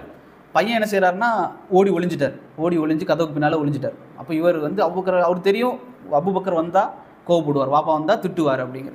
அவர் வந்தோடனே அபூபக்கர் கேட்டாங்க, தடியா எங்கே அப்படின்னு சொல்லி, சாப்பாடு கொடுக்கலையா அப்படின்னு சொல்லி. அப்போது அவங்க சொன்னாங்க, இந்த மாதிரி நாங்கள் தான் வெயிட் பண்ண சொன்னோம் அப்படின்னு சொல்லி. அப்போ அபூபக்கர் சொன்னாங்க, நீங்கள் சாப்பிட்ற வரைக்கும் நான் சாப்பிட மாட்டேன் அப்படின்னு சொல்லி சத்தியம் செய்கிறாங்க. அல்லாஹ்வின் மீது ஆணையாக நீங்கள் சாப்பிட்ற வரைக்கும் நான் சாப்பிட மாட்டேன் அப்படின்னு சொல்கிறாங்க. அப்போ அவங்க சாப்பிட்றாங்க. சாப்பிட உணவு அதிகரித்து கொண்டே இருந்தது. அப்போ அபூபக்கர் என்ன செய்கிறாங்கன்னு சொன்னால் அந்த சத்தியத்தை விடுறாங்க. சரி நான் சாப்பிட்றேன் அப்படின்னு சொல்லிட்டு அவங்க சாப்பிட்றாங்க. ஆனாலும் அது தீரவே இல்லை. பிறகு அதை ரசூல் ஸல்லல்லாஹு அலைஹி வஸல்லம் அவர்களுக்கு கொண்டு போய் கொடுத்தாங்க. நபி அவர்களும் சாப்பிட்டார்கள், அது தீரவே இல்லை. அதுக்கு பிறகு அந்த நேரத்தில் ஒரு போர் படை ரெடி பண்ணிக்கிட்டு இருந்தாங்க. நிறைய மக்கள் இருந்தாங்க, ஆயிரக்கணக்கான மக்கள். அவர்களுக்கும் அந்த சாப்பாடு கொண்டு கொடுக்கப்பட்டது. அது இன்னும் பரக்கத்து நிறைந்ததாகவே இருந்து கொண்டிருந்தது என்ற செய்தியை நாங்கள் பார்க்கலாம். அதே போல் ஹசன் அல் பஸ்ரி ரஹிமஹுல்லா இவர்கள் வந்து ஒரு பெரிய ஒரு இமாம். இப்போ இவங்க வந்து ஹஜ்ஜாஜ் இப்னு யூசுஃப் அப்படிங்கிற ஒருத்தர் இருந்தார். இவர் வந்து ஒரு முஸ்லீம் தான், ஆனால் ஒரு கொடுங்கோல் ஆட்சி செய்யக்கூடிய ஒரு முஸ்லீம். இந்த ஹஜ்ஜாஜ் இப்னு யூசுஃபுக்கு எதிராக ஹசன் அல் பஸ்ரி ரஹிமஹுல்லா எந்த விதமான ஒரு போரும் செய்யலை. அந்த ஆட்சிக்கு எதிராக நாங்கள் வந்து சண்டையிட மாட்டோங்கிற ஒரு இதில் இருந்தார். ஆனால் ஹஜ்ஜாஜ் இப்னு யூசுஃப் இந்த ஹசன் அல் பஸ்ரி ரஹிமஹுல்லா அவர்களை கொல்லுவதற்காக 6 முறை முயற்சி பண்ணியிருக்கிறார். அப்போது அந்த 6 முறையும் ஹசன் அல் பஸ்ரி ரஹிமஹுல்லா என்ன செய்வாங்களாம், துவா செய்வார்கள், யா அல்லாஹ் இவர்களுடைய கண்களை விட்டு என்னை மறைத்து விடு என்பதாக துவா செய்தார்கள். 6 முறையும் அவர்களால் ஹசன் அல் பஸ்ரி ரஹிமஹுல்லா அவர்களை கொல்ல முடியவில்லை. வந்து பார்க்கக்கூடிய நேரத்தில் அவர் அங்கே இருக்க மாட்டார் என்ற செய்தியை நாங்கள் பார்க்கலாம். அதே போல் உவைஸ் அல் கர்னி ரஹிமஹுல்லா, உவைஸ் அல் கர்னி தெரியுமா? நான் ஒரு 2-3 வாட்டி சொல்லியிருக்கேன், மறந்துடுறீங்களா? உவைஸ் அல் கர்னி தெரியல, யாராவது ஒருத்தருக்கு? சரி, உவைஸ் அல் கர்னி யார் அப்படின்னு சொன்னால் ரசூல்லா காலத்திலே வாழ்ந்தார்.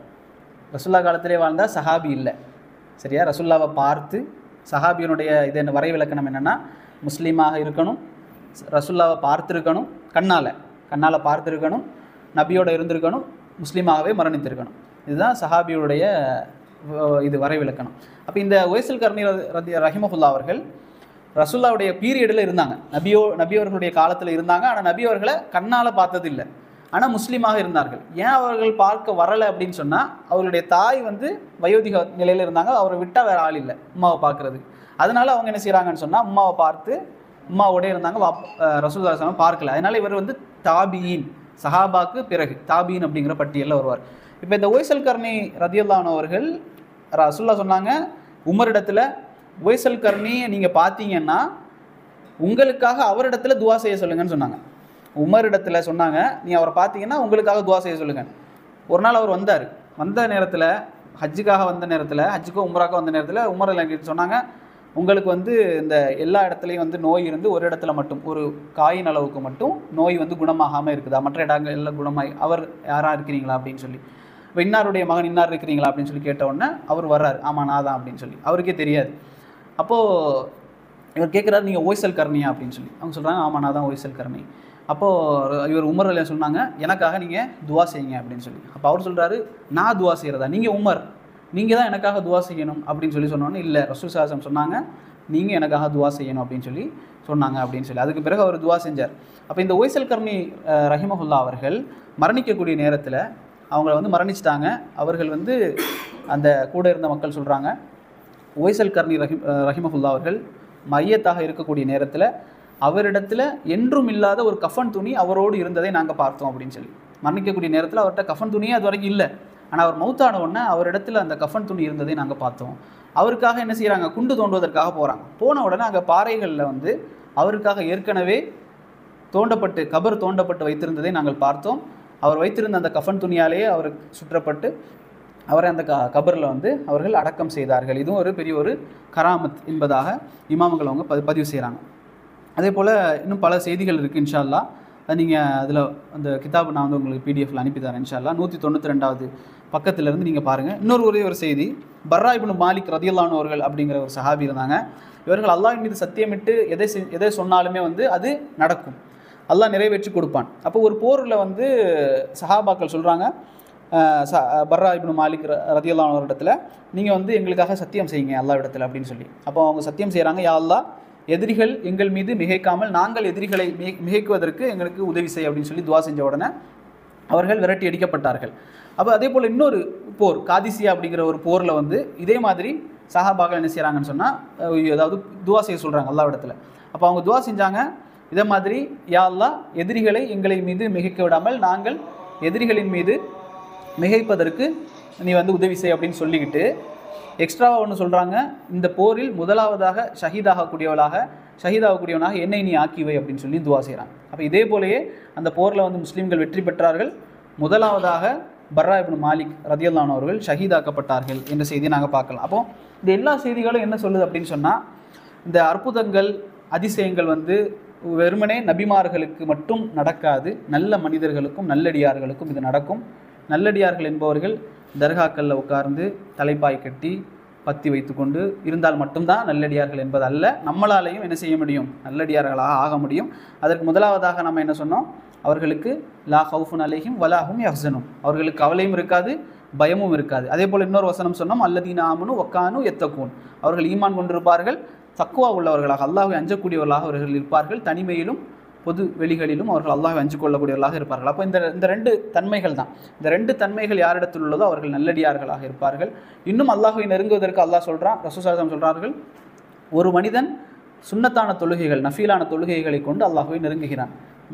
ஃபர்லான தொழுகிறோம் என்று சொன்னால் சுன்னத்துகளையும் நஃபீலான தொழுகைகளையும் அதிகப்படுத்துவதன் மூலமாக, சஜிதாவை அதிகமாக செய்வதன் மூலமாக அல்லாஹ்வை அந்த மனிதன் நெருங்கி கொண்டே இருக்கின்றான். எந்த அளவிற்கு அல்லாஹ் பார்க்கக்கூடிய கண்ணாக, தொடக்கூடிய கைகளாக, நடக்கக்கூடிய கால்களாக, கேட்கக்கூடிய காதுகளாக அல்லாஹ் மாறக்கூடியவரை, அது நம்ம கேட்கக்கூடிய விஷயங்கள் அல்லாஹ்வுக்கு விருப்பமானதாக இருக்கும், செய்யக்கூடிய காரியங்கள் இப்படி அல்லாஹ் நம்மளோடு இருக்கக்கூடிய அளவிற்கு அந்த நல்ல அமல்கள் என்ன செய்யும், கொண்டு போய் சேர்க்கும் என்று சுசாசம் அவர்கள் சொல்லி தந்தாங்க. அப்போது ஈமானை நான் ஃபஸ்ட்டு ஈமான் இருக்குல்ல, ஈமானுடைய நம்பிக்கைகள் என்ன, ஈமான் என்றால் என்ன, ஈமான் நம்பிக்கை கொள்ள வேண்டிய 6 விஷயங்கள் என்ன, அதை நாம் ஒன்றொன்றாக படிக்கணும். அல்லாஹ் என்றால் யார், அல்லாஹ்வுடைய பண்புகள் என்ன, அதை பற்றி தெரிந்து கொள்ளணும். அதே போல் மலக்குமார்கள் என்றால் யார், நபிமார்கள் என்றால் யார், வேதங்கள் என்றால் என்ன, கலா கதர் விதி என்றால் என்ன, விதியை எப்படி நம்ப வேண்டும், இப்படி ஈமான் சம்பந்தமாக வரக்கூடிய எல்லா விஷயங்களையும் படித்து தெரிந்து கொள்ள வேண்டும். அதே போல் நபி அவர்கள் கற்றுத்தந்த இந்த சுன்னத்தான காரியங்கள் எதுவெல்லாம் இருக்கிறதோ அதையெல்லாம் நாம் படிக்கணும். அதே போல் தக்குவா என்றால் என்ன, இறையச்சம், மறைவிலும் வெளிப்படையாகவும் அல்லாஹ்வை அஞ்சி நடக்கக்கூடியவர்களாக நாங்கள் ஆகக்கூடிய நேரத்தில் நாங்களும் இன்ஷா அல்லாஹ் நல்லடியார்களாக ஆகலாம். மரணிக்கக்கூடிய நேரத்தில் அல்லாஹ் ரப்புல் ஆலமீன் நல்லடியார்களாக மரணிக்கக்கூடிய பாக்கியத்தை நம் அனைவருக்கும் அல்லாஹ் தந்தருவானாக. ஹாதா மைந்தி வல் இல்மு இந்தல்லாஹ் வக்கூலு கௌலி ஹாதா அஸ்தக்ஃபிருல்லாஹி லி வலக்கும். அஸ்ஸலாமு அலைக்கும் வரஹ்மத்துல்லாஹி.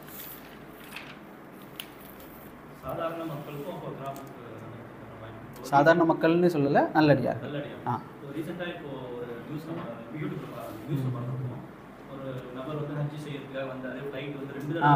ஆமாம் ஆமாம், அது கூட கராமத்தாக ஆமாம் எடுத்துக்கொள்ளலாம்.